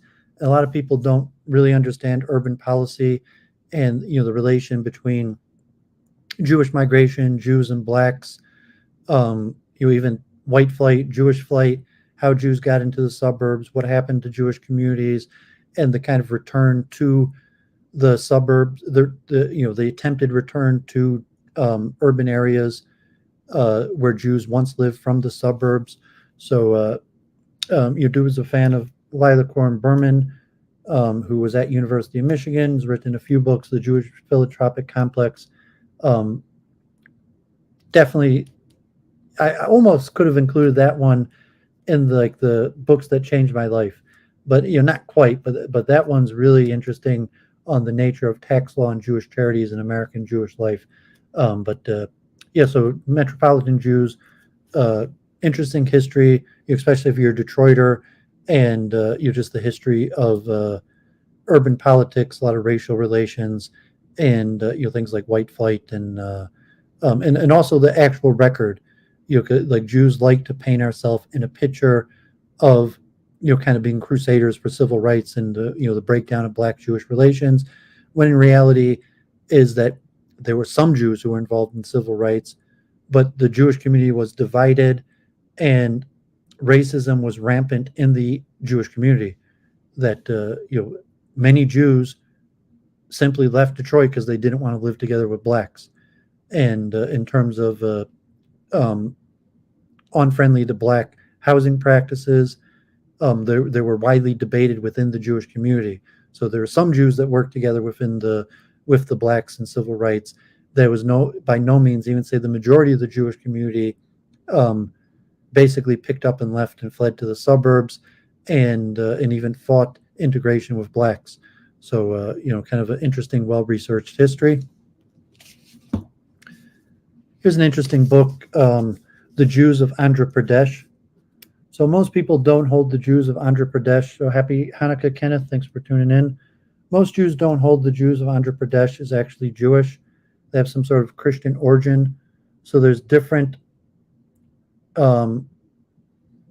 Jews of India. So I kind of mixed together my history books. So, random now in the Jews of India. I have more books on this subject.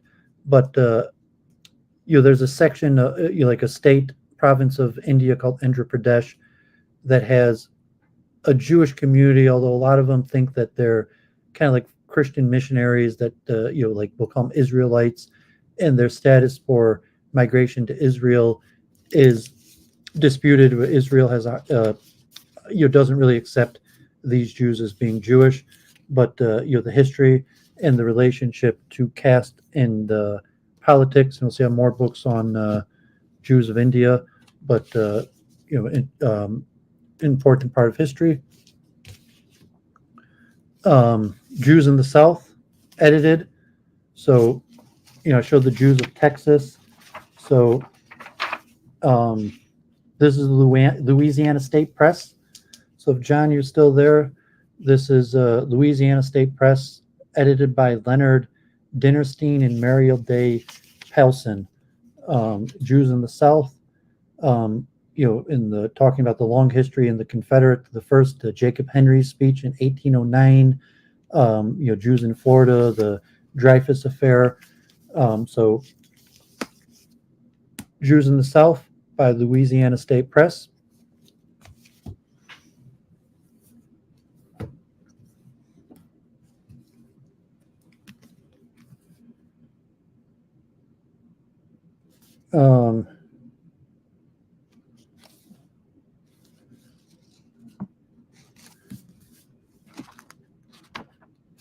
I'm going to put this with another section. Come back to it later.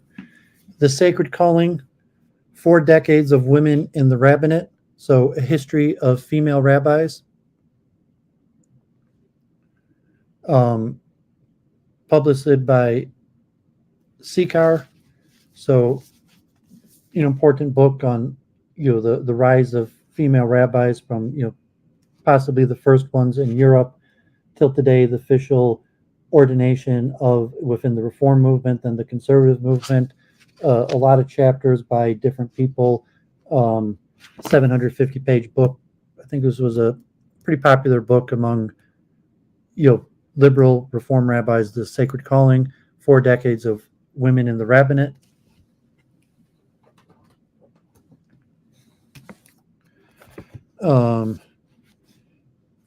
Here's another. I'm actually going to move that also. So, Mandarins, Jews, and the Missionaries, Michael Pollock, The Jewish Experience in the Chinese Empire. So this is an interesting book about Jews in China and the long history, the question of the Jewish settlement and the origins of the Jews in Kaifeng, and the letters back, the first Jesuits from Europe. The Kaifeng Jews were discovered by the Jesuits. There's not much record from Jews of the Jews in Kaifeng of how they got there. So the first record to the west comes from Kaifeng, from Jesuit travelers who went there. And it was interesting that even like Kant and European thinkers wrote about the meaning of Kaifeng Jews, even like counter-Semites in Europe at the time. When the Jesuits came back with the word of the Kaifeng Jews, had various thoughts on the meaning of that, and history to modern periods. So Mandarins, Jews, and Missionaries. I think Deshaun actually gave me this book. The Jews and the Japanese, the successful outsiders. If there's a history of, there's some like Japanese Israelism, and the connection of Jews in Japan, but there's also a movement of Japanese Israelism, of Japanese people who consider themselves lost Israelites. They're still alive today, and most of the history of Jews in Japan happens after World War II. But there was some interaction historically between Jews and the Japanese. Hebrewisms of West Africa. I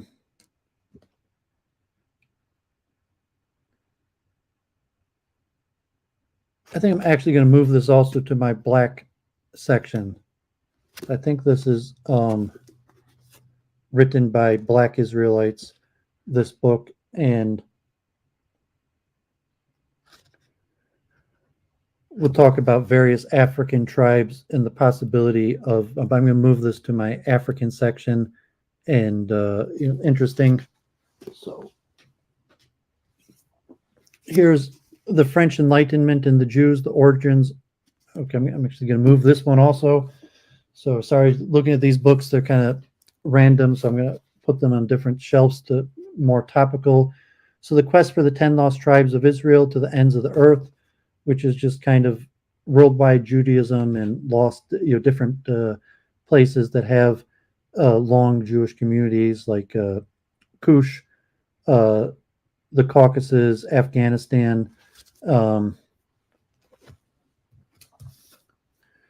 Studies of Indian Jewish identity, Nathan Katz, essays about Indian Jews from some that migrated to Israel, history of Jews of India, Passport to Jewish Music, its history, traditions, and culture, history of Jewish music. I have books on astrology. When I get to the Kabbalah section, that I won't be covering today, I'll show some stuff on astrology, so I'm not going to be covering any of that today. I'm purely focusing on Jewish history books today. So here, the Jewish Historical Publishing Society, the Jews of Michigan. Here, these picture books, Images of America, that just have pictures and captions. Jewish Detroit, Jewish Ann Arbor, another book of Jewish communities of Metro Detroit, picture books.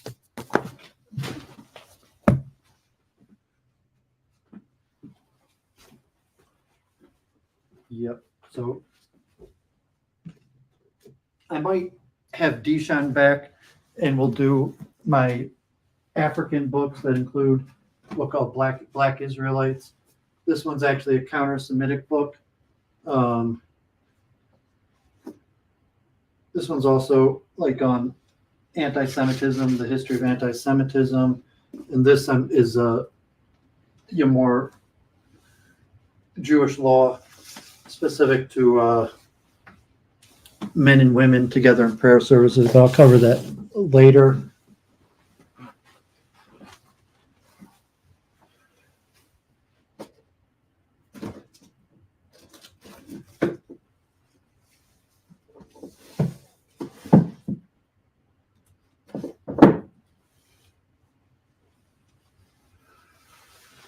Okay, so let me give my voice a tiny rest and take out my next shelf.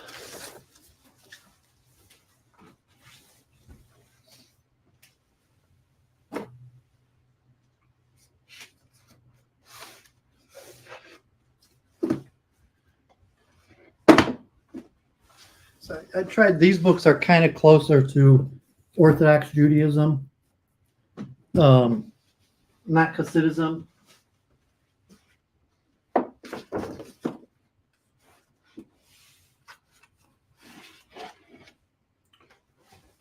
Books that more deal with, I'll call generic Orthodoxy.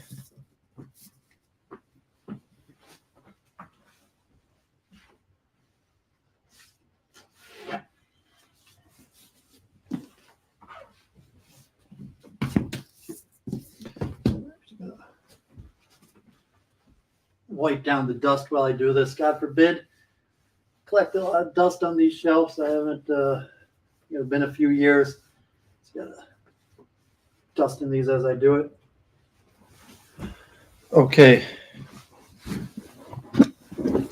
So I briefly showed these the other day that I put with biographies, the kind of biographical, but they didn't. I wasn't going to put on the same shelf.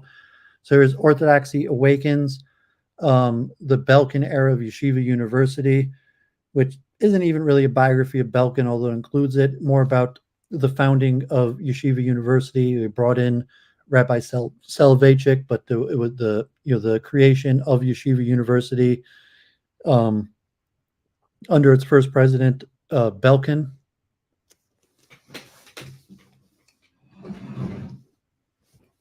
I mentioned this yesterday, Rav Chesed, the life and times of Rabbi Cheskel Luckstein, who was Ivanka Trump's rabbi. He was on stage with Donald Trump multiple times of B'nai Yeshorim. Duvid prayed in B'nai Yeshorim probably tens of times. When I was on the Upper West Side, a lot of times Friday night, I went to B'nai Yeshorim that historically was led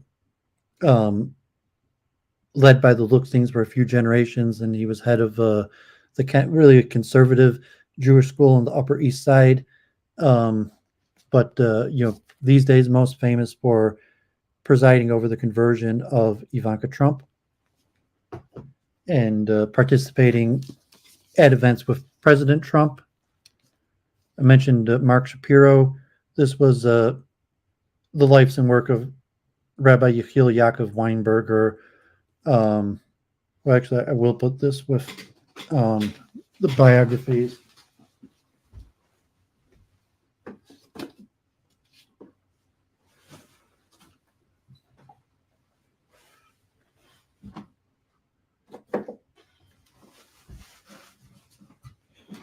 Okay, so these kind of are, I'll call it just history of Orthodox Judaism in general. That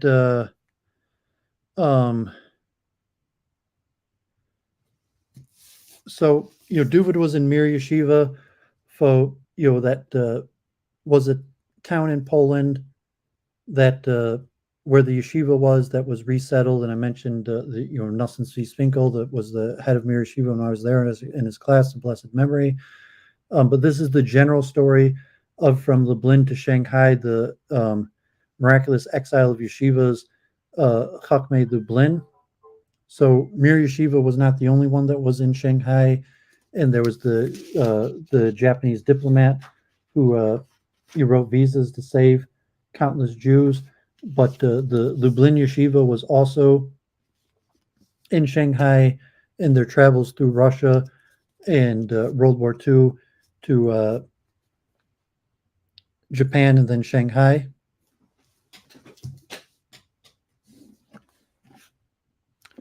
Helmreich, The World of the Yeshiva, which I might, if these are popular, so thank God I get over 1 million people watching, I might do more in kind of like the history of the yeshiva. So here's kind of just like the history of yeshiva to the yeshiva movement now in America and Israel. So the yeshiva basically starts after the Vilna Gaon with Rav Chaim Volozhiner. The Volozhin yeshiva is the first yeshiva, and almost all the yeshivas were founded by students of the Vilna Gaon and Chaim Volozhin, to have like Yamir, Kelm, Panovich, and most of them keep the name of the small towns. So the yeshiva was in towns. So you had, like in the time of this in the Talmudic times, you had the academy, which was a little different than the yeshiva. But in Europe, you would have rabbis, and kids of rabbis would maybe live and study in the house of great rabbis like Rashi or something, but it's very unlikely that there was ever more than like 20 people there. So the early period in Europe of the Rishonim, from like 1000 to 1700, it's unlikely that there was really more than like 20 people studying Torah together, and it was more the education of kids. And maybe like a few elites, a few rabbis got together. You would have a town rabbi, but the concept of having like an institute of education, really starts with Chaim Volozhin, and so I might do a whole separate stream on the history of the yeshiva, and we'll see a few more books on that. Here's an interesting book, City on Fire, September 11th, and has a lot of miraculous stories, people who survived 9/11, people who died 9/11, people who had premonitions or miraculously had information to not be at work in the Twin Towers on 9/11. Some of the people who died, like Bigel-Eisen, Shimmy Bertrand, my landlord at the time, was good friends with Bigel-Eisen, who passed away, who was a multimillionaire. He donated to the Belzer Synagogue on 15th Avenue. People have passed away, and other stories. It's just an interesting history. City on Fire, 9/11. It's an Orthodox book, kind of like Miraculous Hashem. The Underground, the untold story of how a handful of Jews helped spark a spiritual revolution in the Soviet Union. So this would have been when it was illegal to practice religion in Russia before before Putin, before the fall of the Soviet Union into the 80s, and you had rabbis that went and tried to build up Torah in Russia, a lot of times chased by the KGB, even including people from Detroit, Friedman. I mentioned the Holy Warrior, his son had went, and other people, a lot of rabbis, a lot of people were involved in trying to help build up Torah in Russia in the 70s and 80s, and then a lot of them ended up in Israel, and then you have the fall of Russia and current state. So interesting book. This is an interesting book. Rabbi Yaakov Shapiro, The Empty Wagon, like the leading English-speaking representative of anti-Israel Haredim. He's cousins with, like, I think he's a descendant actually of the Divrei Chaim, Halberstam, of the founder of Tzanz and Bobov. But at a lot of these anti-Israel events, like with Satmar, big events, tens of thousands of people, he's a lot of times their spokesman. He's a rabbi in Seagate, which is like a gated community on the outskirts of Brooklyn, where there's some Orthodox Jews and Hasidic Jews. But I guess he's the best English speaking of like the Brooklyn rabbis. So at the big anti-Israel events with like Satmar or protests, a lot of times he will be the speaker.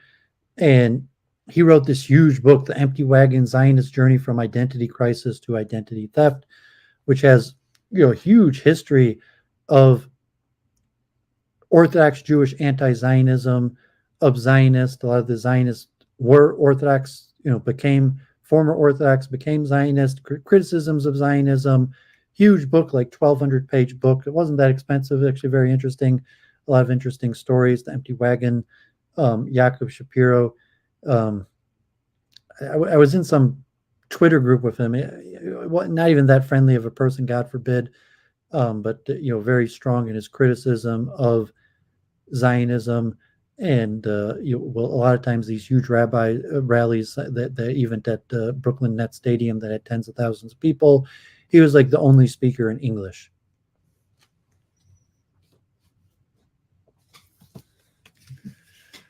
Dialogues in Judaism, Jewish Dilemmas, Debated, Defined, and Explored.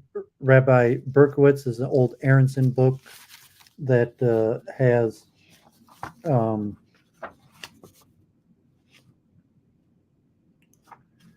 dialogue between like Reform, Orthodox, conservative Jews.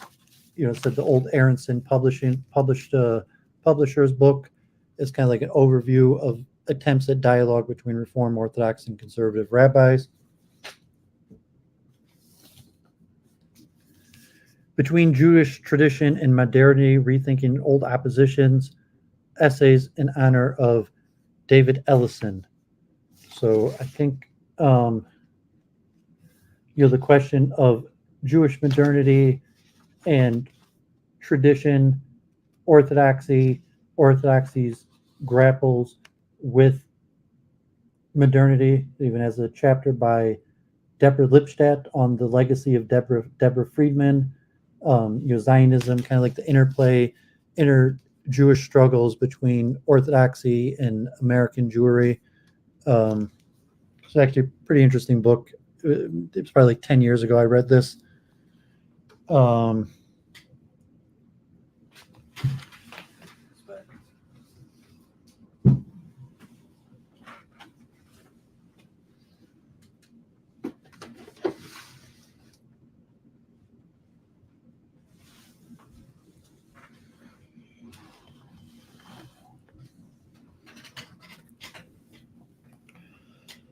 Okay, so this is where Duvid went in Jerusalem, a mention of Nosson Tzvi Finkel, the history of Mir Yeshiva.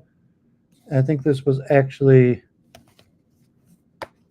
this is maybe even been published by Mir Yeshiva for a fundraiser. But the development, the town of Mir, it said Mir is in the legacy of the Volozhin Yeshiva, the Vilna Gaon, and there was the town of Mir to being a popular yeshiva, well-respected, renowned, maybe not the most renowned, but one of the more renowned yeshivas in Eastern Europe, where the town was a mixture between Gentiles and Jews and destroyed World War II, even to problems leading up World War I, and then resettled in Jerusalem and Brooklyn. So the history of Mir Yeshiva from its beginning till 1945.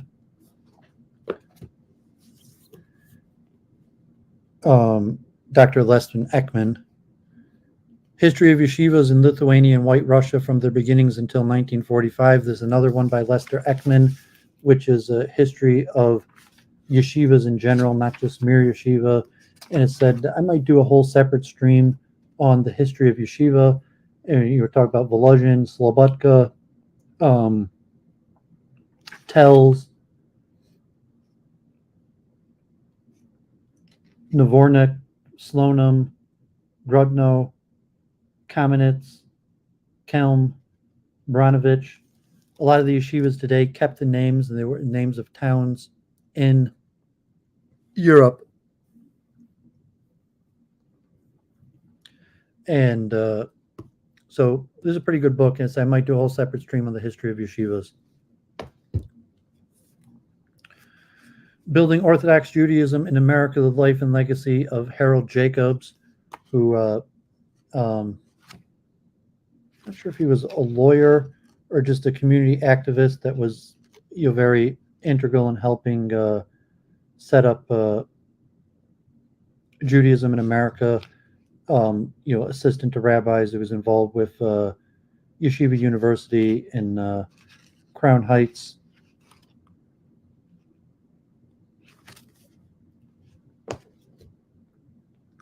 Harold Jacobs. Operation Torah Rescue, the miraculous odyssey of Torah from the fires of the Holocaust to safety in Shanghai. Another book about the Jews who survived the war by temporary refuge in Shanghai. Another Holocaust book, The Secret of Sunflowers, a chronicle of faith, hope, and survival in war-ravaged Budapest. This is an interesting book. I saw it on C-SPAN and ordered it. When Rabbis Bless Congress, there's actually a YouTube page that has collected videos of this.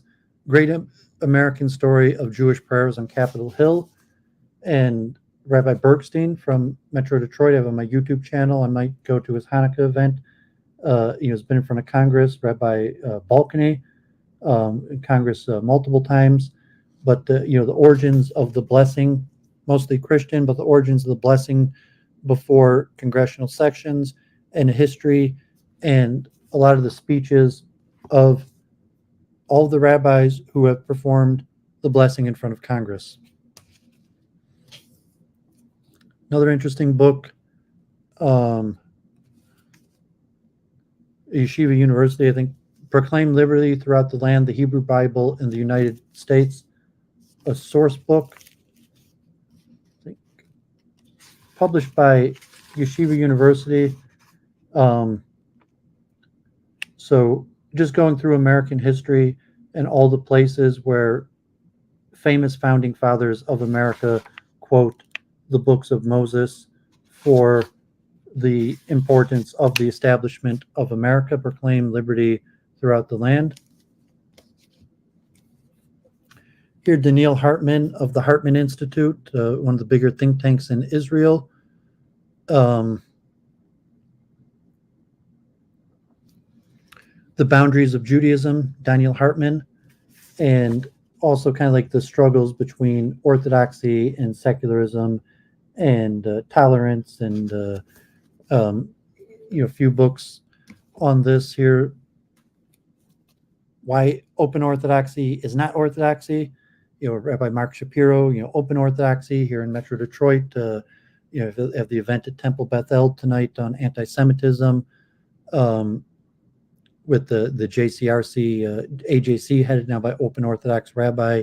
So this is a criticism of Open Orthodoxy, why Open Orthodoxy is not orthodox. Another World War II, Once Upon a Shtetl, a fond look back at the treasure slice of the Jewish past, Chaim Shapiro, kind of like the world that was of the Shtetl before the war. Another interesting collection of essays, Beyond Sectarianism, the Realignment of American Orthodox Judaism, Adam Fertziger, that was similar to the next book of just how Orthodox Judaism came to align, the kind of debate between modern Orthodoxy and Orthodoxy. And you have the Chabadization of Haredi, outreach, various aspects. Interesting book, Beyond Sectarianism.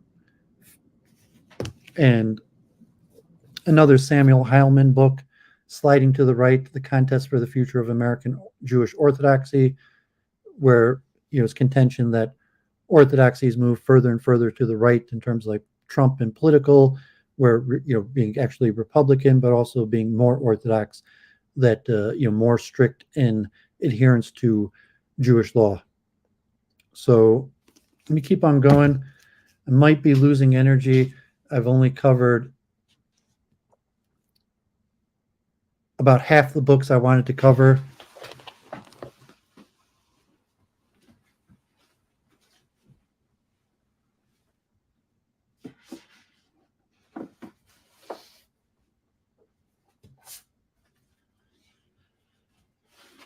So these books for my YouTube audience might be the most interesting. These are like my counter-Semitism books. God forbid.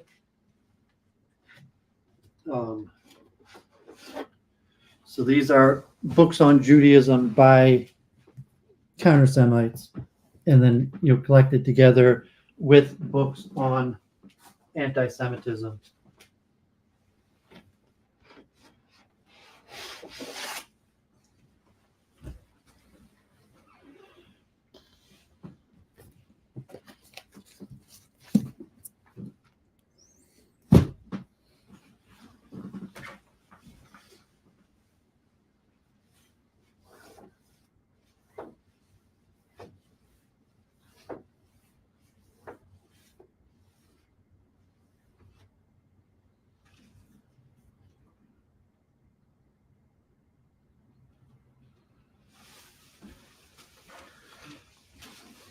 Okay, so you can dust the shelves while I got the books out. So to start, the Culture of Critique collection. I actually have Kevin McDonald's recent book on European Europeans, but I have that separate than his Culture of Critique series. So from Luke Ford, I put this in the 13 books that changed my life. The Culture of Critique, Kevin McDonald, and Judaism as a Group Evolutionary Strategy. Probably the Jennifer still here. Thanks for tuning in. I said, Jennifer, real Davidian. So like, I can't waste my time watching your videos anymore. And real Davidian. Don't waste time. Got to do what you got to do, even if that means no longer watching David's videos. But we're glad you're here. So, Kevin McDonald, Culture of Critique, definitive counter-Semitic book of the effect of Jews on American society. And it's really a history book. In many ways, it's a history of Jews in the West, the Frankfurt School, civil rights, anthropology, immigration, psychoanalysis. Um,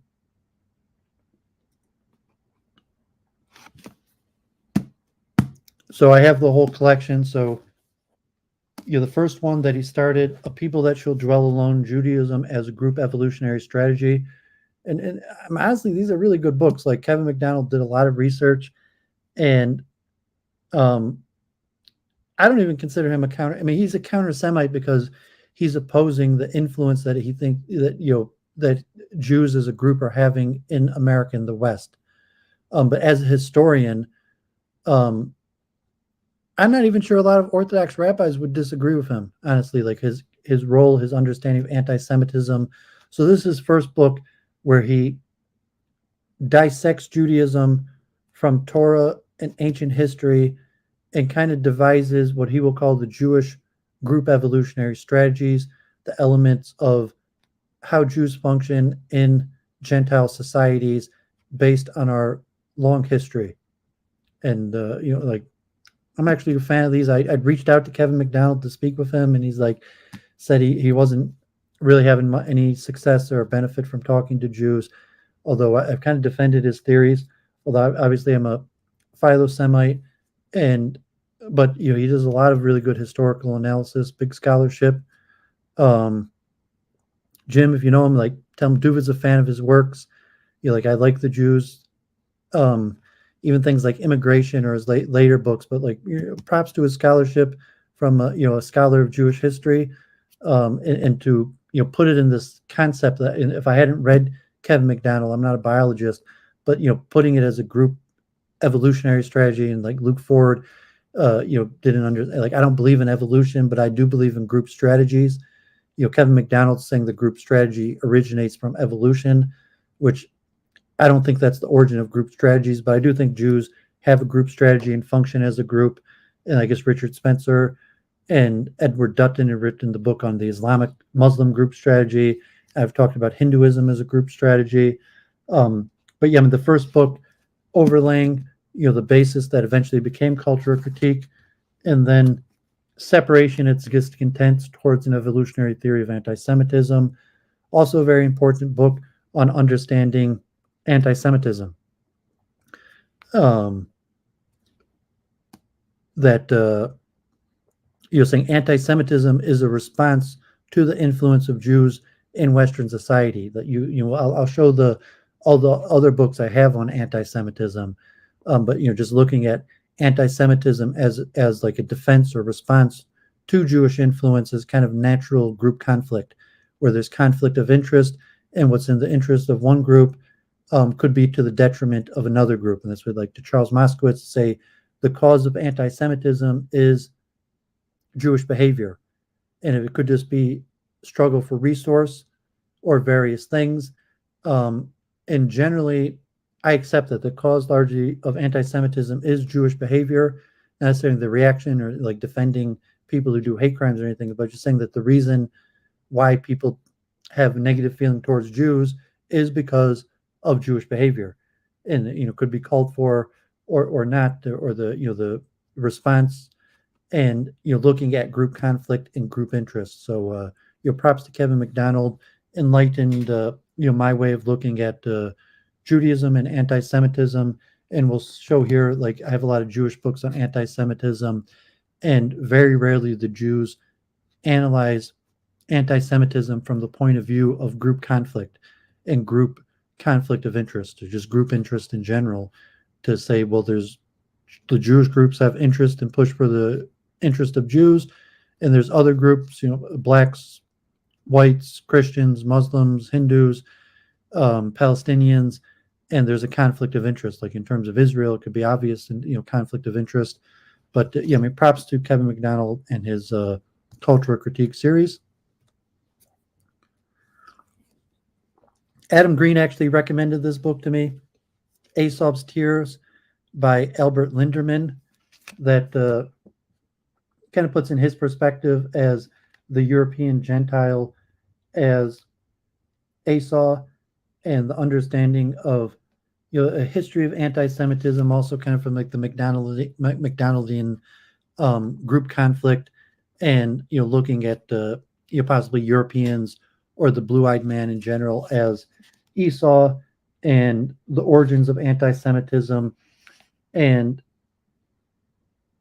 kind of from the point of view of the anti-Semites, and just saying that God forbid Europeans and the Jewish question and how to deal with Jews living in their lands and the response to possibly group conflict. So Adam Green recommended this book. I ordered it online. Esau's Tears, Albert Linderman.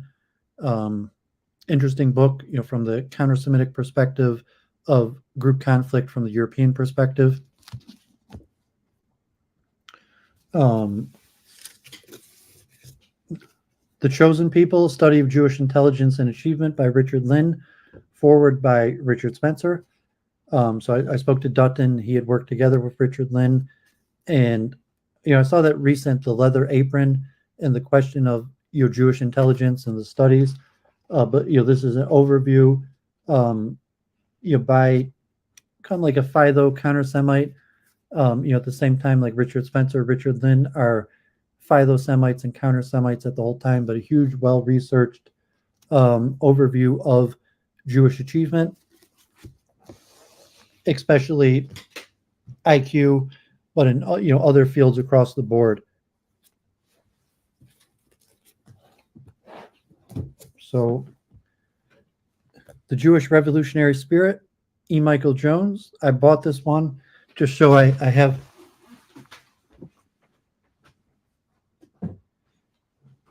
I had this one sitting on my desk for like 2 years, and I wasn't reading it. I just started reading it. I'm on page 750, Baron Metal, The History of Capitalism, the Conflict Between Labor and Usury. To David, Merry Christmas, E. Michael Jones. So E. Michael Jones, you remember that sent me this book for free. It was a popular clip. So David autographed copy to David from E. Michael Jones of Baron Metal. I actually would be interested to talk to E. Michael Jones about his new book after E. Michael Jones, if he, does come out with his new book on the Holocaust narrative. So I've been reading through the, Baron Metal is really long, and it's just kind of, I like Jewish history, but like European history and other history. I'm not a history expert. I'm well read, but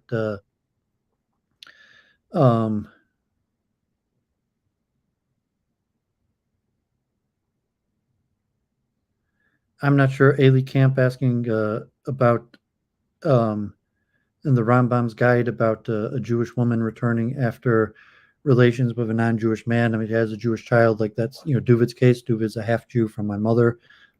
I'd have to look that up. So I want I'm doing Jewish history now. If you make a comment on my after the video is done, if you make a comment, I'll try to look that up. I don't know offhand. And I don't want to get off my Jewish history thing to look that up. So after the video is done, or you could join my Discord, make a comment on the video and I'll try to look it up. So E. Michael Jones, The Jewish Revolutionary Spirit and Its Impact on World History, kind of, the Catholic view of different than Kevin McDonald, but Jews as a group strategy, and his kind of like anti-logos notion of, Jews as a revolutionary force due to rejecting Christ and anti-logos according to his view. So I bought this book. We spoke to him on Brundlefly. He was actually on Brundlefly twice. And you had been speaking regular with Charles Moskowitz, and Charles Moskowitz, he got too counter-Semitic for Charles Moskowitz, although I am curious if he does come out with his book on the Holocaust narrative.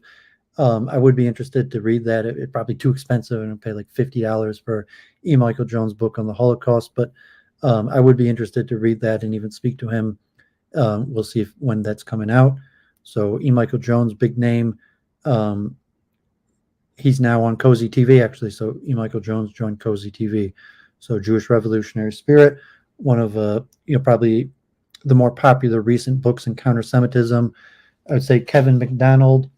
And so Richard Lynn is involved with like American Renaissance and Jared Taylor, and said Richard Spencer is even has the foreword.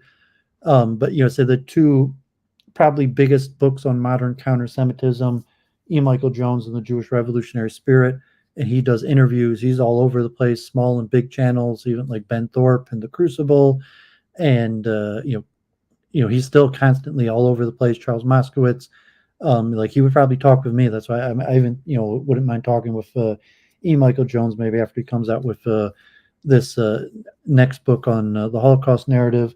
But Kevin McDonald and E. Michael Jones are probably the main current names in counter-Semitism. I think both are about the same age, and Kevin McDonald doesn't do the YouTube rounds anymore. With the Kaufmanist critique he was writing, he still has the Accidental Observer, and E. Michael Jones, the Culture Wars. Kevin McDonald's still a regular in alt-right circles, although E. Michael Jones is still out there talking to everybody. Kevin McDonald's, you'll still see him occasionally, but he doesn't really have discourse. E. Michael Jones will even debate Jews. He'll debate all sorts of modern-day debate. But I would say those are the two biggest academic names in counter-Semitism today.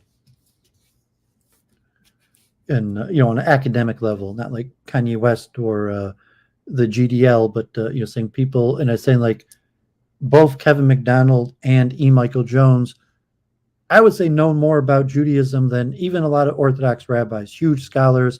Obviously, E. Michael Jones has written thousands and thousands of pages of books. Like E. Michael Jones, like I'm sure E. Michael Jones has a library, like Duvid size or bigger. He knows all sorts of information. He was a professor. He's written at least 5,000 pages, thousands of pages. Kevin McDonald was a professor. Really huge scholars.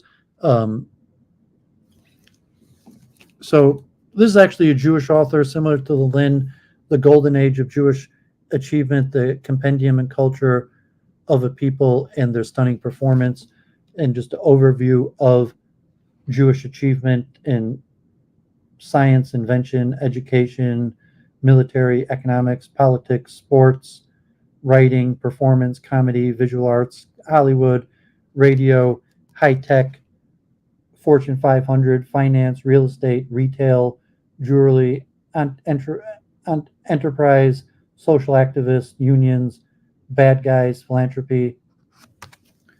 And then another book by Peace, The Debate Over Jewish Achievement, Exploring the Nature and Nurture of Human Accomplishment, Stephen Peace. So actually, Jewish, pro-Jewish, but I put it together with the counter-Semitic, like Philo-Semitism and counter-Semitism are sometimes, different sides of the same coin. Here, autographed copy. I bought autographed. I think I bought it in the mail, and it came autographed. Jerry Muller. So actually, he had a course on the teaching company, and they looked at, so he was a professor at a Catholic university, this is Princeton Press, Capitalism and the Jews. Jerry Muller, interesting history of the Jewish relation to capitalism. That this is the more famous Sombart's The Jews and Modern Capitalism, Werner Sombart, that was written in Germany before the war, and said Philo-Semitic, Anti-Semitic. That a lot of people consider in this, I think it was written in 1913. It was very popular among Jews. He spoke to Jewish audiences where he was well received, although today a lot of people consider this a counter-Semitic book. But the question of the Jews and modern capitalism, maybe just because it was written by a non-Jew and wasn't overtly Philo-Semitic. So the Muller book is somewhat like overtly Philo-Semitic, as where this one is neutral. But this was written, as said, even before World War I, and important history of the Jews and capitalism. Sombart, very important historical book. God forbid, I think I saw this book from Patrick Little. Like Patrick Little was like quoting this book, so I bought it. The Synagogue of Satan, updated, expanded, and uncensored by Andrew Carrington Hitchcock. God forbid, and it is just like a timeline going back to like 1,000 years ago of bad things that Jews did. God forbid, just timeline of collection of bad things that Jews did. And I saw like, I think Patrick Little actually was like quoting this book. So I was curious. I bought it. And, God forbid, I mean, it's probably largely accurate. So it even has the protocols and some sort of explanation, but it has this like long timeline of collection of like every supposed, or even not supposed, I mean, God forbid, probably a lot of it is accurate, of negative things that Jews have done in the West. Here's also a very popular modern counter-Semite, maybe one of the most popular modern counter-Semites, Michael Hoffman, Judaism's Strange Gods. I think this is an abbreviated version. I think there's a longer version. And this is a criticism of the religion of Judaism and kind of a, God forbid, an outlining of Judaism in totality as a subversive force. I think he's a writer on Uns and also a big scholar. He writes on economic topics and he's written thousands of pages of books, very knowledgeable in a lot of subjects. He's not like as prolific in streaming. I think he spoke at like an event with Louis Farrakhan a few years ago. Like he is on streams. I think he writes for Uns, but he's not as prolific as E. Michael Jones or even Kevin McDonald. But you're probably one of the biggest names in scholarly counter-Semitism today. Michael Hoffman, God forbid, Judaism's Strange Gods.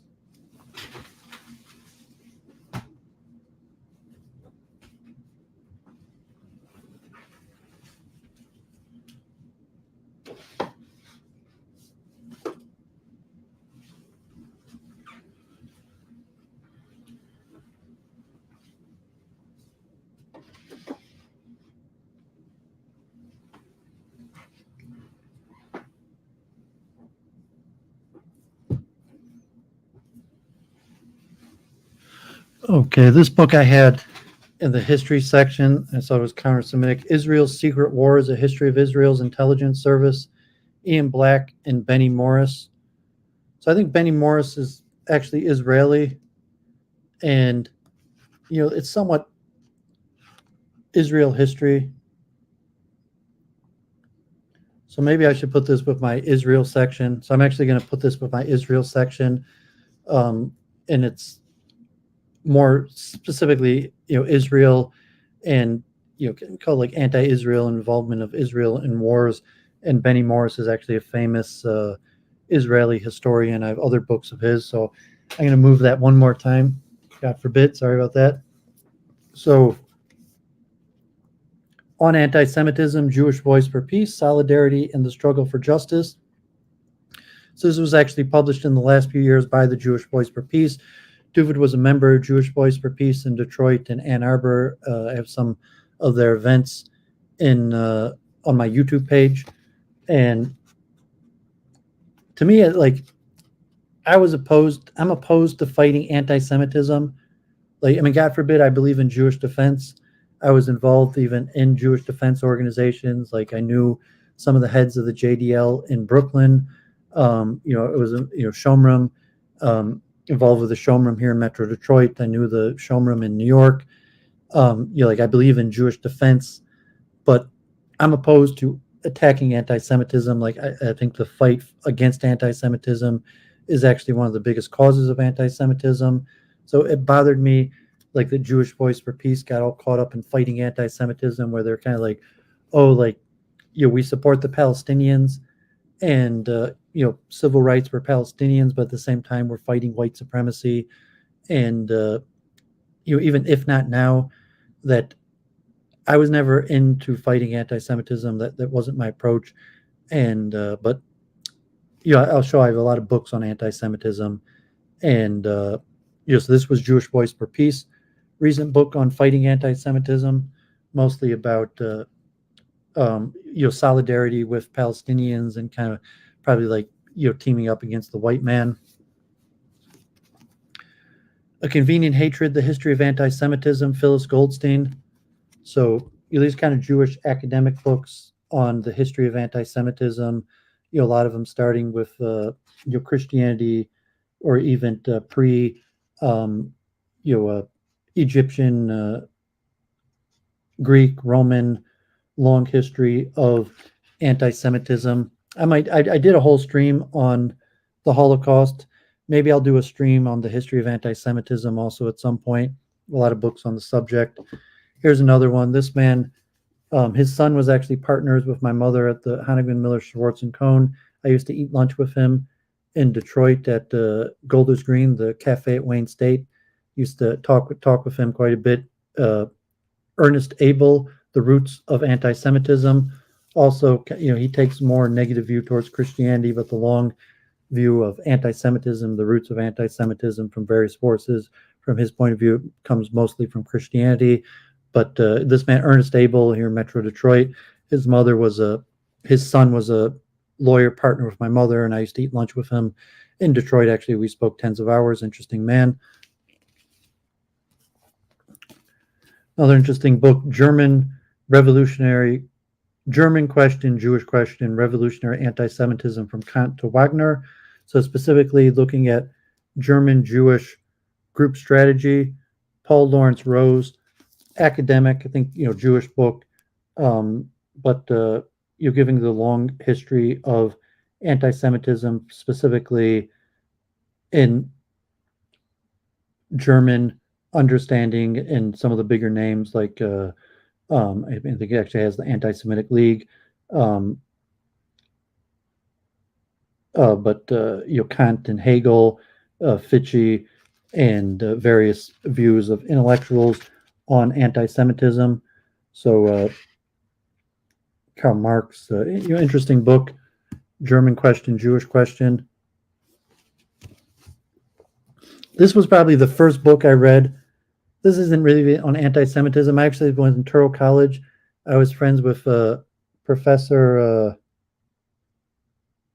his name slipping there, a professor of English, and I became friendly with him. I used to hang out with him in Manhattan, and he like married an Asian woman, and so he was my professor. And then afterwards, we met up a few times, grabbed dinner and chatted, and he gave me two books that, like, I guess he didn't need this book anymore.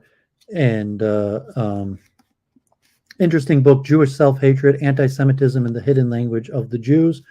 So it's an academic book, Johns Hopkins Press, by Sander Gilman, and is on Jewish self-hatred.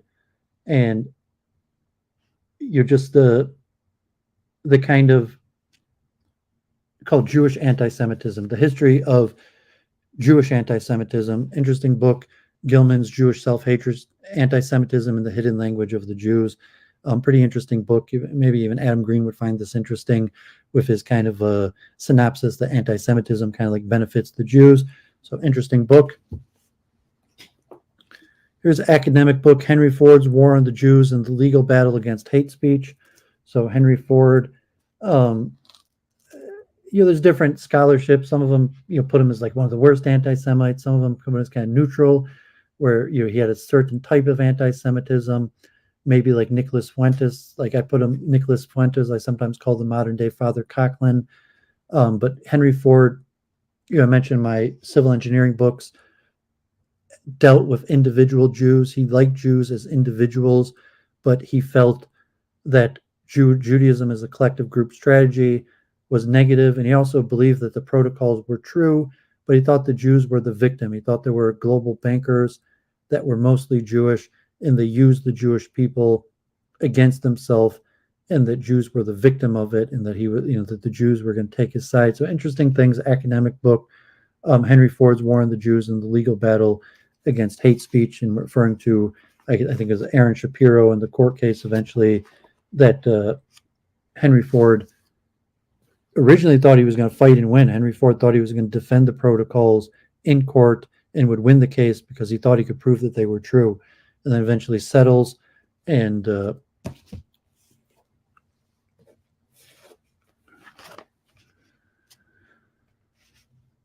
this interesting Grant Smith, he's a regular speaker in anti-Zionist events at like the yearly thing with like that what's his name? The guy's now Cozy TV in Japan now. His name Ryan Dawson's been at also the yearly event at the U.S. Press Club, that anti-Israel event. So here's foreign agents, the American Israel Public Affairs Committee in the 1963 Fulbright hearings to the 2005 espionage scandal. So it's kind of like a history of AIPAC. And ironically, I don't think there is a history of AIPAC. So this is only a history of AIPAC written by a counter-Semite, and kind of like a history of what he would call anti-American activity on behalf of Israel. Grant Smith, I don't call him a counter-Semite, but he's one of the bigger names in anti-Israel activism, or at least anti-American support for Israel, and that American government shouldn't be involved with Israel, or that the relationship between the U.S. government and Israel is negative. So the French Enlightenment and the Jews, the origins of modern anti-Semitism, Arthur Hertzberg. This is another section, I moved it. Talk Colbert, Spinoza, Bousset,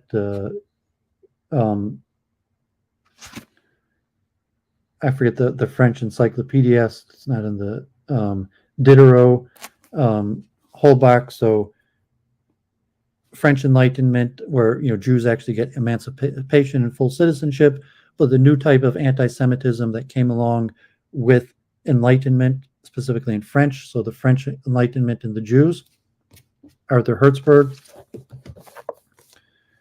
Here's Trachtenberg, another Jewish author, The Devil and the Jews, the Medieval Conception of the Jew and its Relation to Modern Anti-Semitism.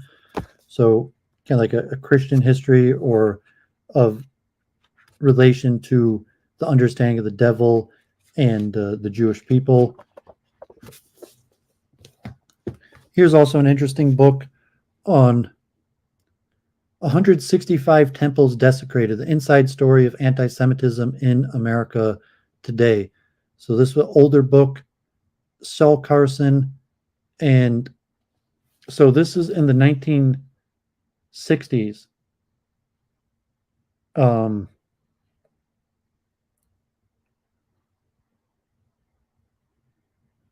Graphic cases, 165 graphic cases of anti-Semitic attacks, and from most of these are in the 60s. And so you think of what's happening, possibly as a pushback to Jewish involvement in civil rights, but the levels of anti-Semitism are the highest today. Unclear in terms of even the physical violent attacks on synagogues.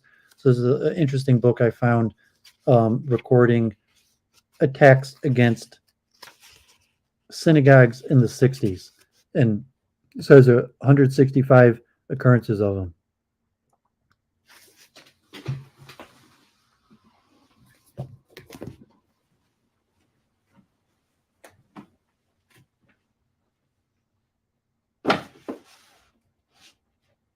Gold, Professor Gold was the name that slipped my mind. That was my professor at Touro College that had given me that book. Good man, interesting man. Haven't been in contact with him for a long time.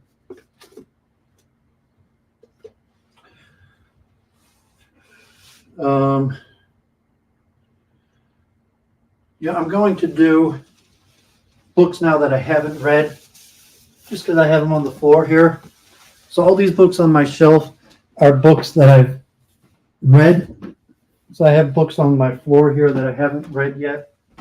And I might wrap it up after that, because I don't think I'm going to be able to finish. It's going to be close to 3 hours with this. So I might even stream tomorrow just to finish this, so I can finish my Jewish books by Hanukkah. So it's possible tomorrow I'm going to do another stream to just finish my Jewish history books, since I have so many. So now I'm just going to show some stacks of books that I have, that I've bought and haven't read. And most of these books I bought like in the last 5 years, a few years ago. So even books I bought like 5 to 3 years ago and didn't have a chance to read, because I like most of the I haven't bought that many books in the last few years, and the ones I have, I've read most of them. So these are just random books that I haven't read yet. Jacob Katz, Tradition in Crisis, Jewish Society in the End of the Middle Ages. It's a, European history. Not all of these books are history. Most of them are history. The Pity of It All, A Portrait of German Jewish Epoch, 1743 to 1933. These are just books that I'd wanted to read to understand more about history. How Strange It Seems, The Cultural Life of Jews in Small-Town New England. I showed the Coalfield Jews, but other American history. So these are just random books that I bought and hoped to read and didn't have time.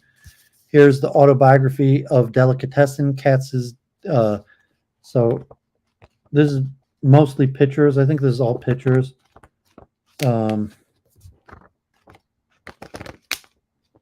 So Katz's Deli, most famous Jewish deli in New York. I don't even think it's that kosher. So like Orthodox Jews don't even really eat there. But this is historically the most famous deli in New York, Katz's Deli. So the history of Katz's Deli.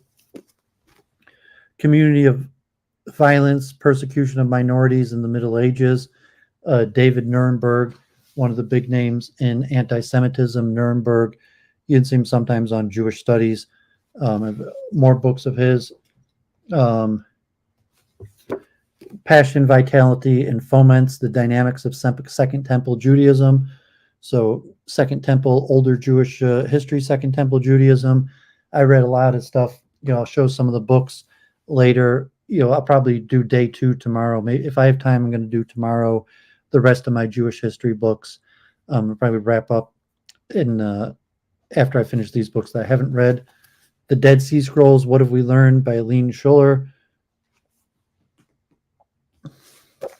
Types of Authority, Informative Christianity and Judaism.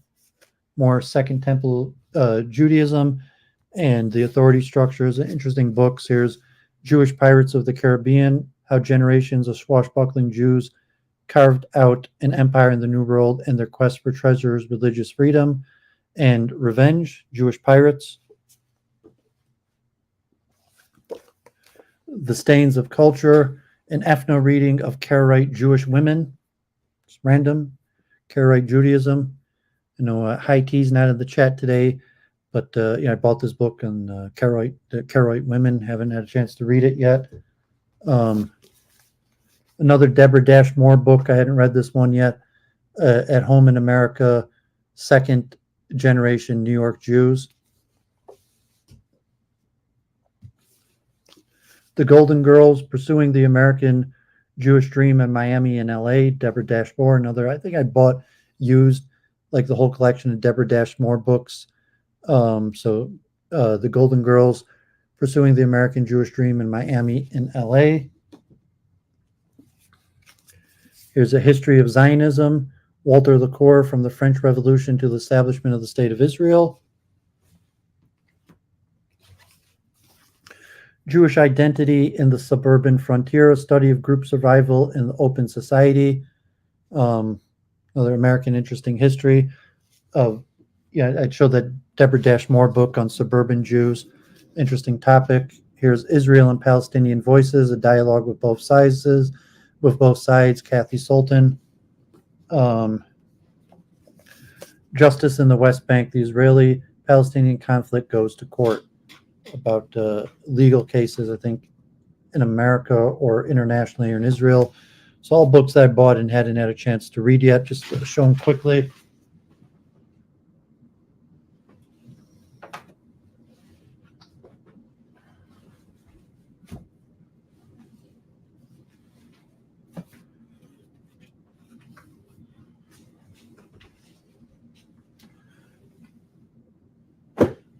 After the downtown synagogue changed directions, I had been very active in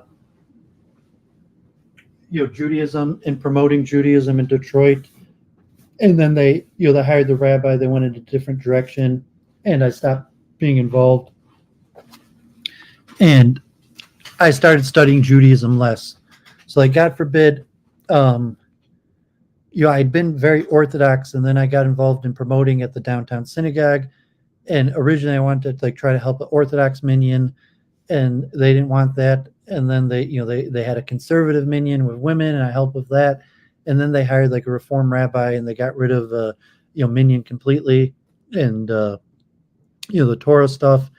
And so it's kind of like, and then COVID-19, and I just kind of backed off because like I had blown my connection with Orthodox Judaism by working together with more secular Reform Judaism, and then they went in a different direction. So, and then COVID-19, so I stopped studying Judaism so much. So usually I read pretty quickly. Like I read even a book every day or two. But then I switched, like to science and consciousness, Church of Entropy. So I've stopped studying Judaism so much. I stopped kind of buying Jewish books, and I still have the backload of books that I haven't read. If I was studying Judaism more, like I read through these books quickly. I would probably read through these like an average of one every 2 days. And I still read some like at night before I fall asleep, and I don't even only read Jewish books. So I still probably read a Jewish book like once a week, but I have a big backload, and I have other books at different places in my house, probably ones that I have read, and then other ones I haven't read yet. This one I noticed I was like a third way through. Essential Papers on Jews and the Left, collection of essays, history of Jewish involvement in leftist politics in America. This would be kind of like a pro. Towers of Gold, How One Jewish Immigrant Named Isaiah Hellman Created California. So I think this actually involves like real estate and urban planning, and having a chance to read this one. Anti-Judaism, the Western Tradition, David Nuremberg, one of the big experts in anti-Semitism in Jewish studies. Trials of Diaspora, History of Anti-Semitism in England, huge book just about anti-Semitism in England. Like God forbid, I didn't used to read books on anti-Semitism until I started streaming. And then also when I started working with more secular Jews. So when I was Orthodox, I didn't read any of this type. So I liked books on Jewish history, but I mentioned at the beginning, it was more about studying Torah and how to be a better Jew. And I was more in just like Kabbalah and Hasidus, and I was studying like Mishnah. I studied Daf Yomi for like 10 years off and on until I finished all the Talmud. I studied Daf Yomi. Like I spent a lot of time like studying Daf Yomi. And then when I got involved at the downtown synagogue, they didn't really care so much about Torah. So I was reading more books on American history, and I stopped studying so much Talmud. And then like anti-Semitism, like like when I started streaming and I started talking with counter Semites, but among God forbid it, Temple Bethel tonight. I'll probably watch the video, like the big thing on anti-Semitism tonight and how we're going to deal with it. But I'd say like when I was Orthodox Jew, Hasidic Jew, I didn't even think much about it. I mean, I accepted anti-Semitism, and like I was involved like Shomrim and the JDL. And it's okay, like I just dealt with anti-Semitism, but I didn't really read or think much about it. And so I bought all these books, and I still might. I said like I read quickly. If I got more into it, I'd probably pound through even bigger book, like a few chapters a day. I'd finish in a week, or if I was spending a few hours a day, I'd more. So we'll see if there's demand. I wouldn't mind doing more streaming on Judaism. In negation, been a while. I really only speak English. I could speak Yiddish, a little bit of Hebrew. I don't speak good Yiddish, but I could speak Yiddish. I've survived in Yiddish environments. So like I went to Yiddish speaking schools. I've had friends that don't speak English where our only method of speaking to each other was in Yiddish. But my Yiddish isn't good by any means. But I would say I speak Yiddish. I could.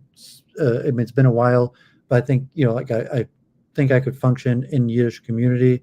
Hebrew, I'm not sure. Like I read Hebrew decently. I don't know if I speak it that well.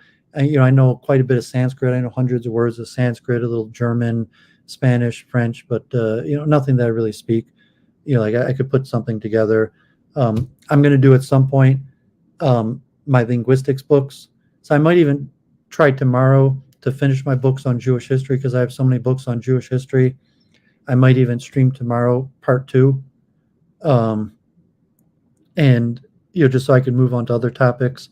But I also plan. I have like probably 50 books on linguistics, and I've talked about linguistics on Week in Review quite often. Talking back, images of Jewish women in American popular culture. You just as the downtown synagogue, a lot of all ran by women. Among Reform Jews, feminism is very popular. So I bought like a bunch of books on Jewish women, Jewish feminism. You never call, you never write the history of the Jewish mother. And, hopefully I'll read these books at some point. The Jews of Georgian England, 1714 to 1830, Tradition and Change in Liberal Society, Endelman. It's actually a University of Michigan book. From Moscow to Jerusalem. Assume it's a book about, I have a few books on Russian Jewish history. It's an important topic that unfortunately, like I'm part, my mother's Ukrainian, Russian Jewish, I'm a quarter Russian Jewish, but most Jews are Eastern European Jews. But it's a topic I haven't researched enough. Russian history, it's very important these days. I bought a few books on it. When I finished the books I've read, I've read a few on Russian Jewish history. A chosen few, The Resurrection of European Jewry.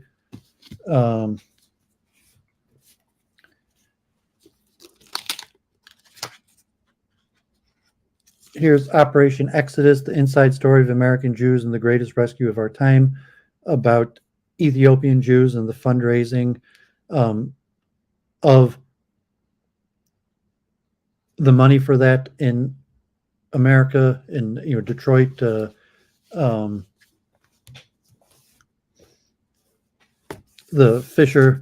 Max Fisher was very involved in that. Here's Mornings at the Stanton Street Shul.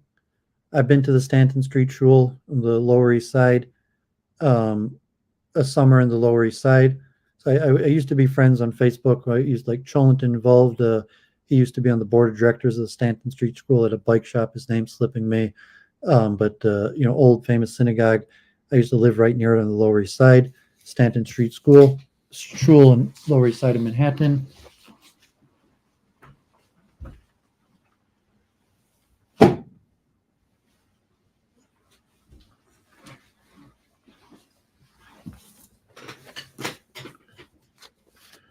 This was actually my dad's book. It's possible my dad read this book, but he was going through his books and he gave me some of the books he didn't. He was just downsizing.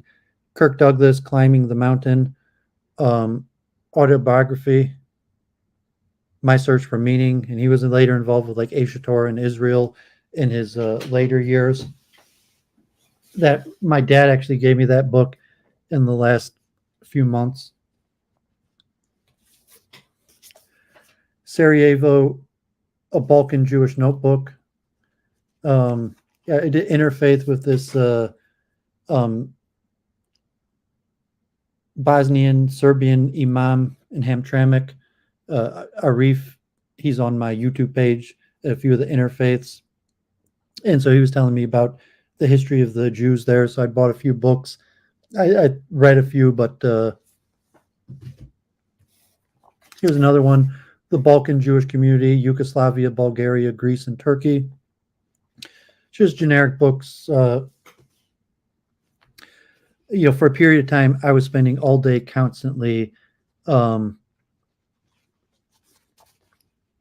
reading on Jewish history. But since I stopped being involved with the downtown synagogue, COVID-19, I stopped reading these books. So, if I get more involved in Judaism, Samish there thinks in the chat. He has mentioned like Orthodox Jews don't focus much on anti-Semitism, like it's down like in the sense of the levels of so until the last few years I hadn't really read much on academic anti-Semitism, And, now like secular Jews, Jewish organizations, all they talk about is anti-Semitism. Like Charles Moskowitz, all we talk about is anti-Semitism. I mentioned like the sages, like the first day I did the biographies of the rabbis, that Charles Moskowitz hasn't heard of any of these people. All we talk about is anti-Semitism. Like if it was Haredi Orthodox Jews, all we talk about would be the rabbis. So it's a different aspect that's interesting, that you have certain people in the community maybe that deal.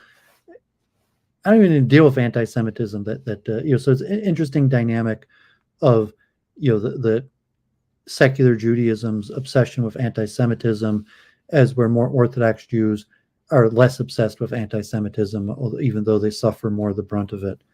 My dad also gave me this book recently. He gave me the whole like Thomas Cahill collection. I sold a lot of them. He has histories of all, but The Gift of the Jews, How a Tribe of Desert Nomads Changed the Way Everyone Thinks and Feels, by Thomas Cahill. Thomas Cahill's written a bunch of history books, like Greece and Rome.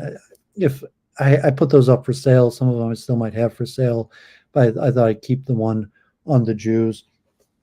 I might have actually kept some of his other ones, like the history of Rome and Greece. The Origin of the Modern Jewish Woman Writer, like I actually read this book before, but I put it to read it. My dad gave me this book recently. I put it to read again. Shylock, A Legend, Its Legacy. The history of Shylock and its long arc on history and counter-Semitism, the origins of the Shylock character, pre-Shakespearean, that Shakespeare based Shylock on previous academics. And I had read this book. I forget. I think I may have been at someone's house who had it. My dad owned this book and was downsizing some of his library and gave me his copy. So I decided to keep that and put it on to read again. Conflicts in the Middle East since 1945. So this is not just Israel, but larger Middle East. I'll put this in my Israel section. My Israel section has all kind of like Middle East conflict. The Jew in the Medieval World, the source book 315 to 1791. Jacob Marcus. This is an interesting book. This one would probably be interesting to read. Just a source book from the church, Romans, famous people in European history, and what they thought about Jews, good and bad. Church State and the Jew in the Middle Ages, Robert Khazan. Another academic book I'd hope to read. I think I read this book, but I put in my to read again, Abyss of Despair, Nathan Hanover, and this is about the Chmielnicki massacres. So this is was written by a famous rabbi right after the Chmielnicki massacres, and I think related to I was going through my books. This is a book I had in New York, and I put it in my to read again pile with everything that was happening in Ukraine. This is a translation from Nathan Hanover, who survived the Chmielnicki, massacres, uprising in Ukraine, and then wrote about the aftermath. The Journey Home, How Jewish Women Shaped Modern America. And Jewish Radical Feminism, Voices from the Women's Liberation Movement. Another Joyce Antler, a few books on the Jewish women. So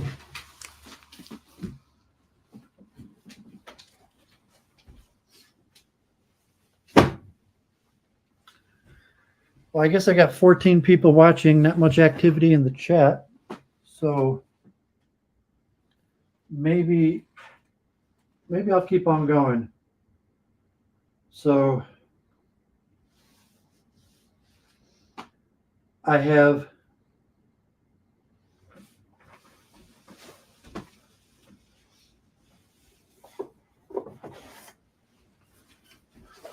okay, so I'm going to keep on going.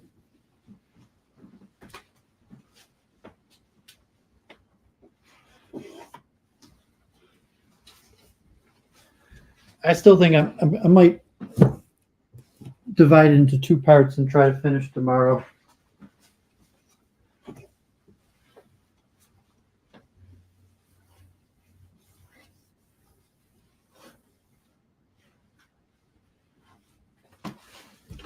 So if Samish is still watching, he might be familiar with these books. I bought these in New York, and even when I was more Orthodox, these are pretty famous books, Jews of Arab Lands in Modern Times and Jewish and Arab Lands, a History and Source Book, an overview of Mizrahi Jewish history, like Morocco, Tunisia, Iraq, Syria, Silman, Norman Silman. Both of these books, I think, are well-known. Jewish Publication, Society of the Jews of Arab Lands.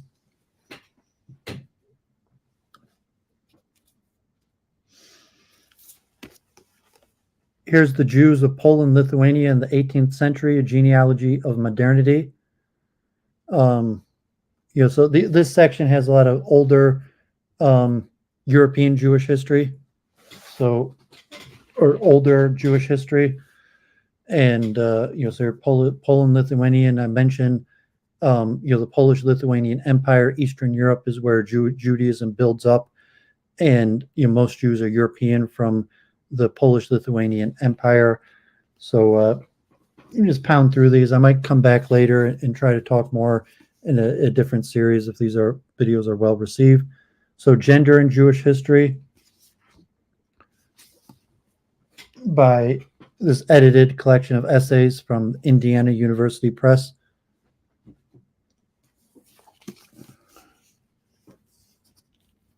Radical Assimilation in English Jewish History, 1656 to 1945. So I guess, Oliver Cromwell, Menashe ben Israel lets the Jews back into England, 1656. And most of the Jews who go there assimilate. You have some form of Orthodoxy, but Orthodoxy in England really picks up after the war. So I mentioned the biography of Rabbi Dessler.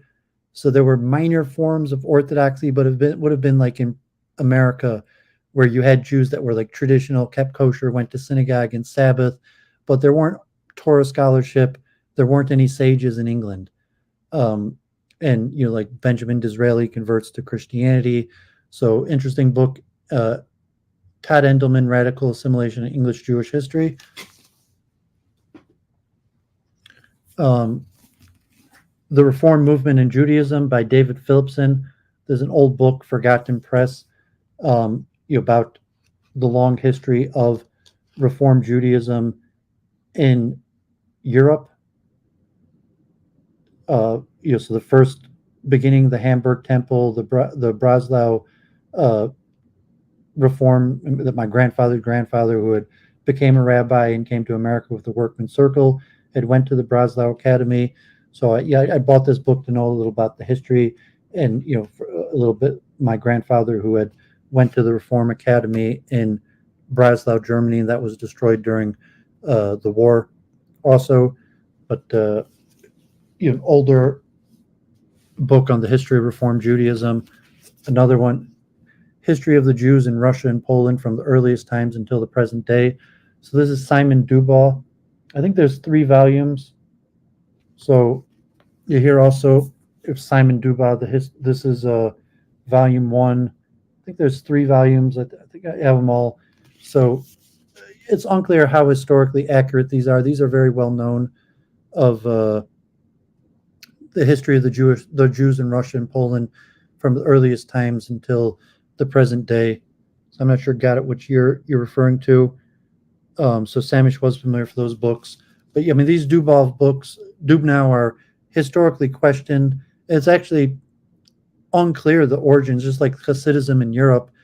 It's unclear the history, like when the first Jews got to Russia and various things. Dubnow's book is questioned for its historical accuracy, but generally it's the best known, most accurate book that we have. It's older. I forget what Dubnow was. Even this is forgotten, classic reprints. I think Dubnow was even before the war. But these are well-known books. Making of the Jewish Middle Class, Women, Family, Identity in Imperial Germany. So this would be kind of like assimilation after the emancipation of Jews in like the 1890s through the Weimar Republic, and the modern secular Jewish middle class and question of women in the family.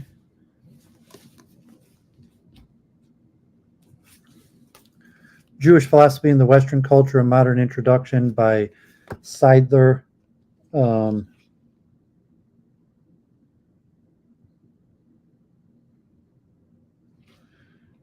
So this probably even belongs in a different section, but this is more philosophical about Jewish interaction with various Western traditions and the making of the Western Jew. So I was mentioning the books on Bosnia, Croatia. So I get Salonika and Mark Maxauer, City of Ghosts, Christians, Muslims, and Jews, 1430 to 1950. So, those other books on Salonika is actually in Greece, but the Jews of Bosnia and those certain parts are related to Salonika, which was the main center of a section. I think they're referred to as Spartic Jews. So important center of Jewish history, Salonika, not like Spartic history. And it was a multicultural city going back even after the expulsion of the Jews in 1492, and Jews ended up in Turkey, that Salonika became a major center of Jewry, and you remain so up until the war. And I believe, which book was the author? The Jews' Philosophy in the Western Tradition was Victor Seidler. Salonika's Mark Mazauer.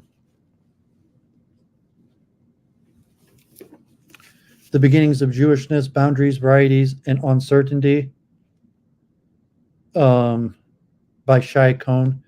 So Shai Cohn, I think, is Israeli, but connected with the JTS, and he's one of the Israeli heretical main scholars about early Jewish history, Second Temple Judaism. A few of his books. I've read some of his stuff on my Ask the Rabbi series. I've read a few of his articles on. I have more of his stuff if I eventually do the series on the origin of the Goy-Gentile distinction of the Noahide law. Shai Cohn's one of the better academic scholars in Second Temple Judaism. The Sephardic Frontier, the Reconquista in the Jewish community of medieval Iberia. So, I hadn't a chance to. I did read this one. So, the Jews of the Iberian Peninsula, and I guess this would have been before the Spanish expulsion. I think.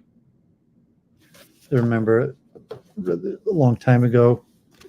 So this is Zvi Gittelman's a professor at University of Michigan, A Century of Ambivalence, Jews of Russia and the Soviet Union, 1881 to the present. So Gittelman is a professor of Judaic Studies at University of Michigan. He speaks in Metro Detroit sometimes, expert in Russian Jewish history. The Golden Tradition, Jewish Life and Thought in Eastern Europe, Louis Davidovich, popular name in Jewish history, also like Anti-Semitism. But here's just a collection of Jewish life and thought in Eastern Europe. It's a pretty good compendium.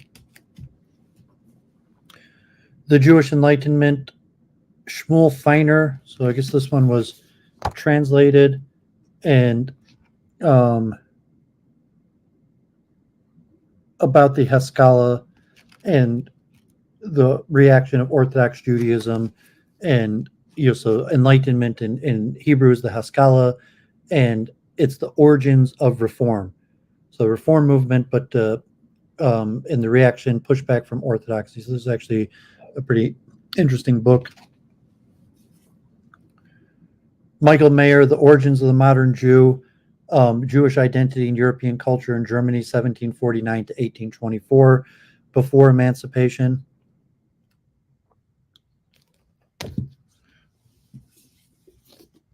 The Making of Western Jewry, 1600 to 1819, Lionel Cochin. And here's Jews and Judaism in World History, Howard Lupovich. So I have Howard Lupovich on my YouTube channel. He's the head of the Cohen-Haddo Center of Jewish Studies at Wayne State University. The event in the last few years with the professor of Arab American Studies, Saib Khan, together have spoken at like a mosque and a synagogue. I put it up on my YouTube channel. Howard Lubavitch, so he just came out with a new book on Hungarian Jewish history. So here's Jews and Judaism in World History, just an overview of world Jewish history, head of Judaic Studies at Wayne State. Jacob Katz, Exclusiveness and Tolerance, Studies in Jewish-Gentile Relations in Medieval and Modern Times, interesting book. And Jewish Politics in Vienna, 1918 to 1938 by Harriet Friedenreich, leading up right into World War II, right up to the Holocaust, Jewish Politics in Vienna.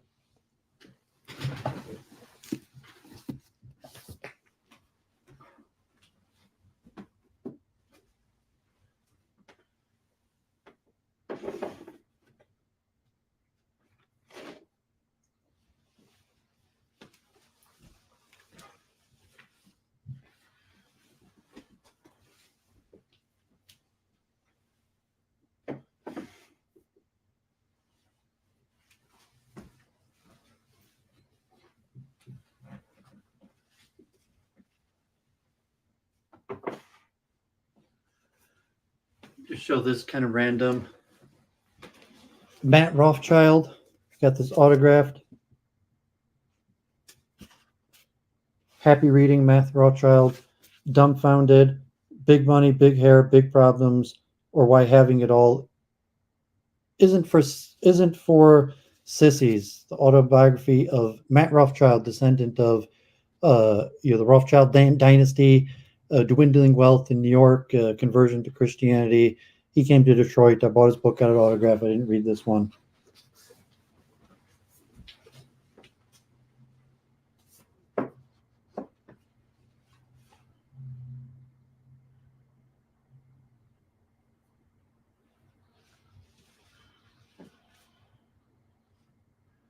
Okay, on my Jewish history, I have 4 more shelves that I'd like to do. I think I'm going to call it quits for today, and maybe tomorrow I'm going to try to finish. I have a section on Israel. I have specifically synagogues and architecture. I have big books. They're kind of like large books on various subjects that I have all together. Some, picture, various history. And I have on random books on like Jews in medicine, Jews in science, and some things about synagogue life. So I think it's going to be too much for me to do today. I've already been at it for 3 hours. It'd probably take me another 2 hours to finish. So hopefully tomorrow I'm going to try to do another 2-hour stream in order that on Hanukkah I will be able to do Torah-related books. So I'll try to do my history books tomorrow. That way, on Hanukkah, I'll be able to move into my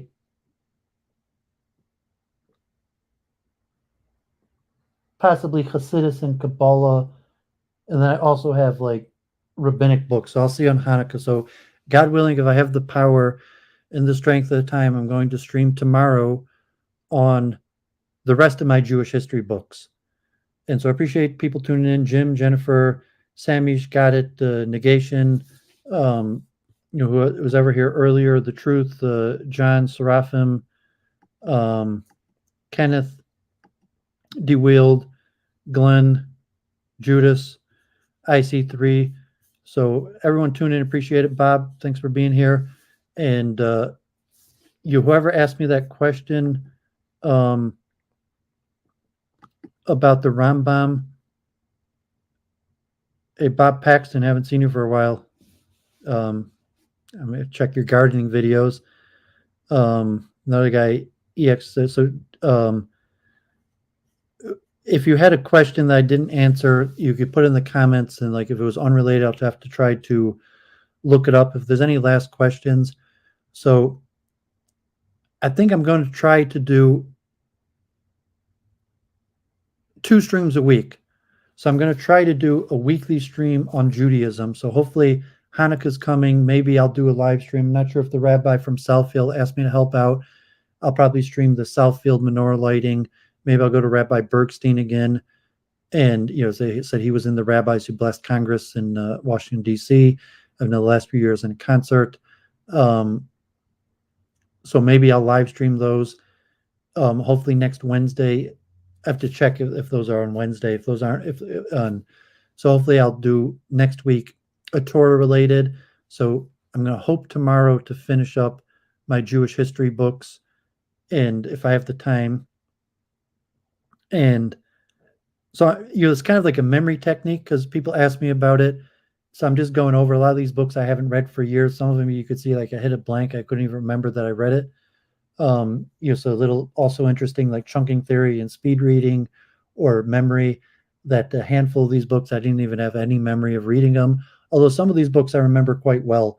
But I want to Barry, thanks Barry for listening. Thanks for tuning in. Appreciate your viewership. Jennifer is still there. Appreciate that.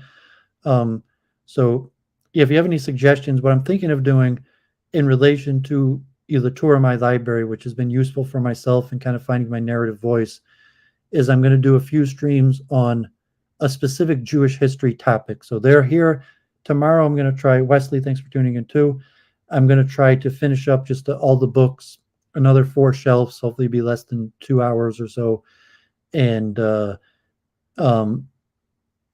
it'll probably be topical, like the history of Yeshiva, maybe the history of Hasidim,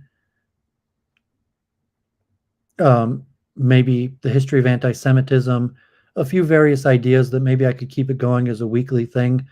And there I will show books, and I'll also try to do like some screen shares and get some information. Maybe I'll even find a good article to read. And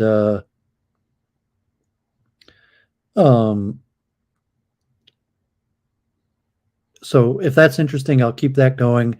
So, tomorrow if I finish just going over my bookshelf, and then if I have time on Hanukkah or not the week after, I'm going to try to start a new stream, which will be Jewish history, which will include book recommendations, more stories, a more topical, like the history of Yeshiva or the history of Hasidim. And, I'll try to find some screen shares and maybe an article to read. And then I'll continue with my tour of my library, where I have other stuff. I have the Christian section, the African section, linguistics. I still want to do one on Gurdjieff. So I'm going to keep the Wednesday 4 p.m. going, unless there's a Hanukkah lighting that conflicts with it next week, Wednesday. So, follow me on social media. I'll make the stream in advance. And I'll move on to other topics, and then I'll try to also do a weekly, maybe on Tuesday or Thursday, on a Jewish topic. And, so with that, thanks everyone for tuning in. God bless. Happy Hanukkah. Sunday night is the first night of Hanukkah. So light a first candle sundown on Sunday through the 8 nights, and another candle. Maybe I'll stream a Hanukkah event. And you appreciate people tuning in and being active in the chat and supporting my content. So it's been enlightening just to say my narrative voice. I'm thinking of opening up a webpage like doofit.com, and maybe I'll start writing. And it's tough to find my Jewish voice, my narrative voice. So if I'm writing about consciousness, I've mentioned a week in review, or a topic, like I'm just a guy who worked really hard to research something or came up with an idea. So if I wrote on the multiple truth hypothesis, it would be as the the initiator who came up with a certain idea and is sharing it and how it might help people. in terms of, as a philosophical, scientific, psychological idea. Otherwise, it'd kind of be just someone who did a lot of research and is sharing it with other people to share my research. I guess like Jay Dyer kind of says, like, I did the work so you don't have to. So kind of like book reports or overviews.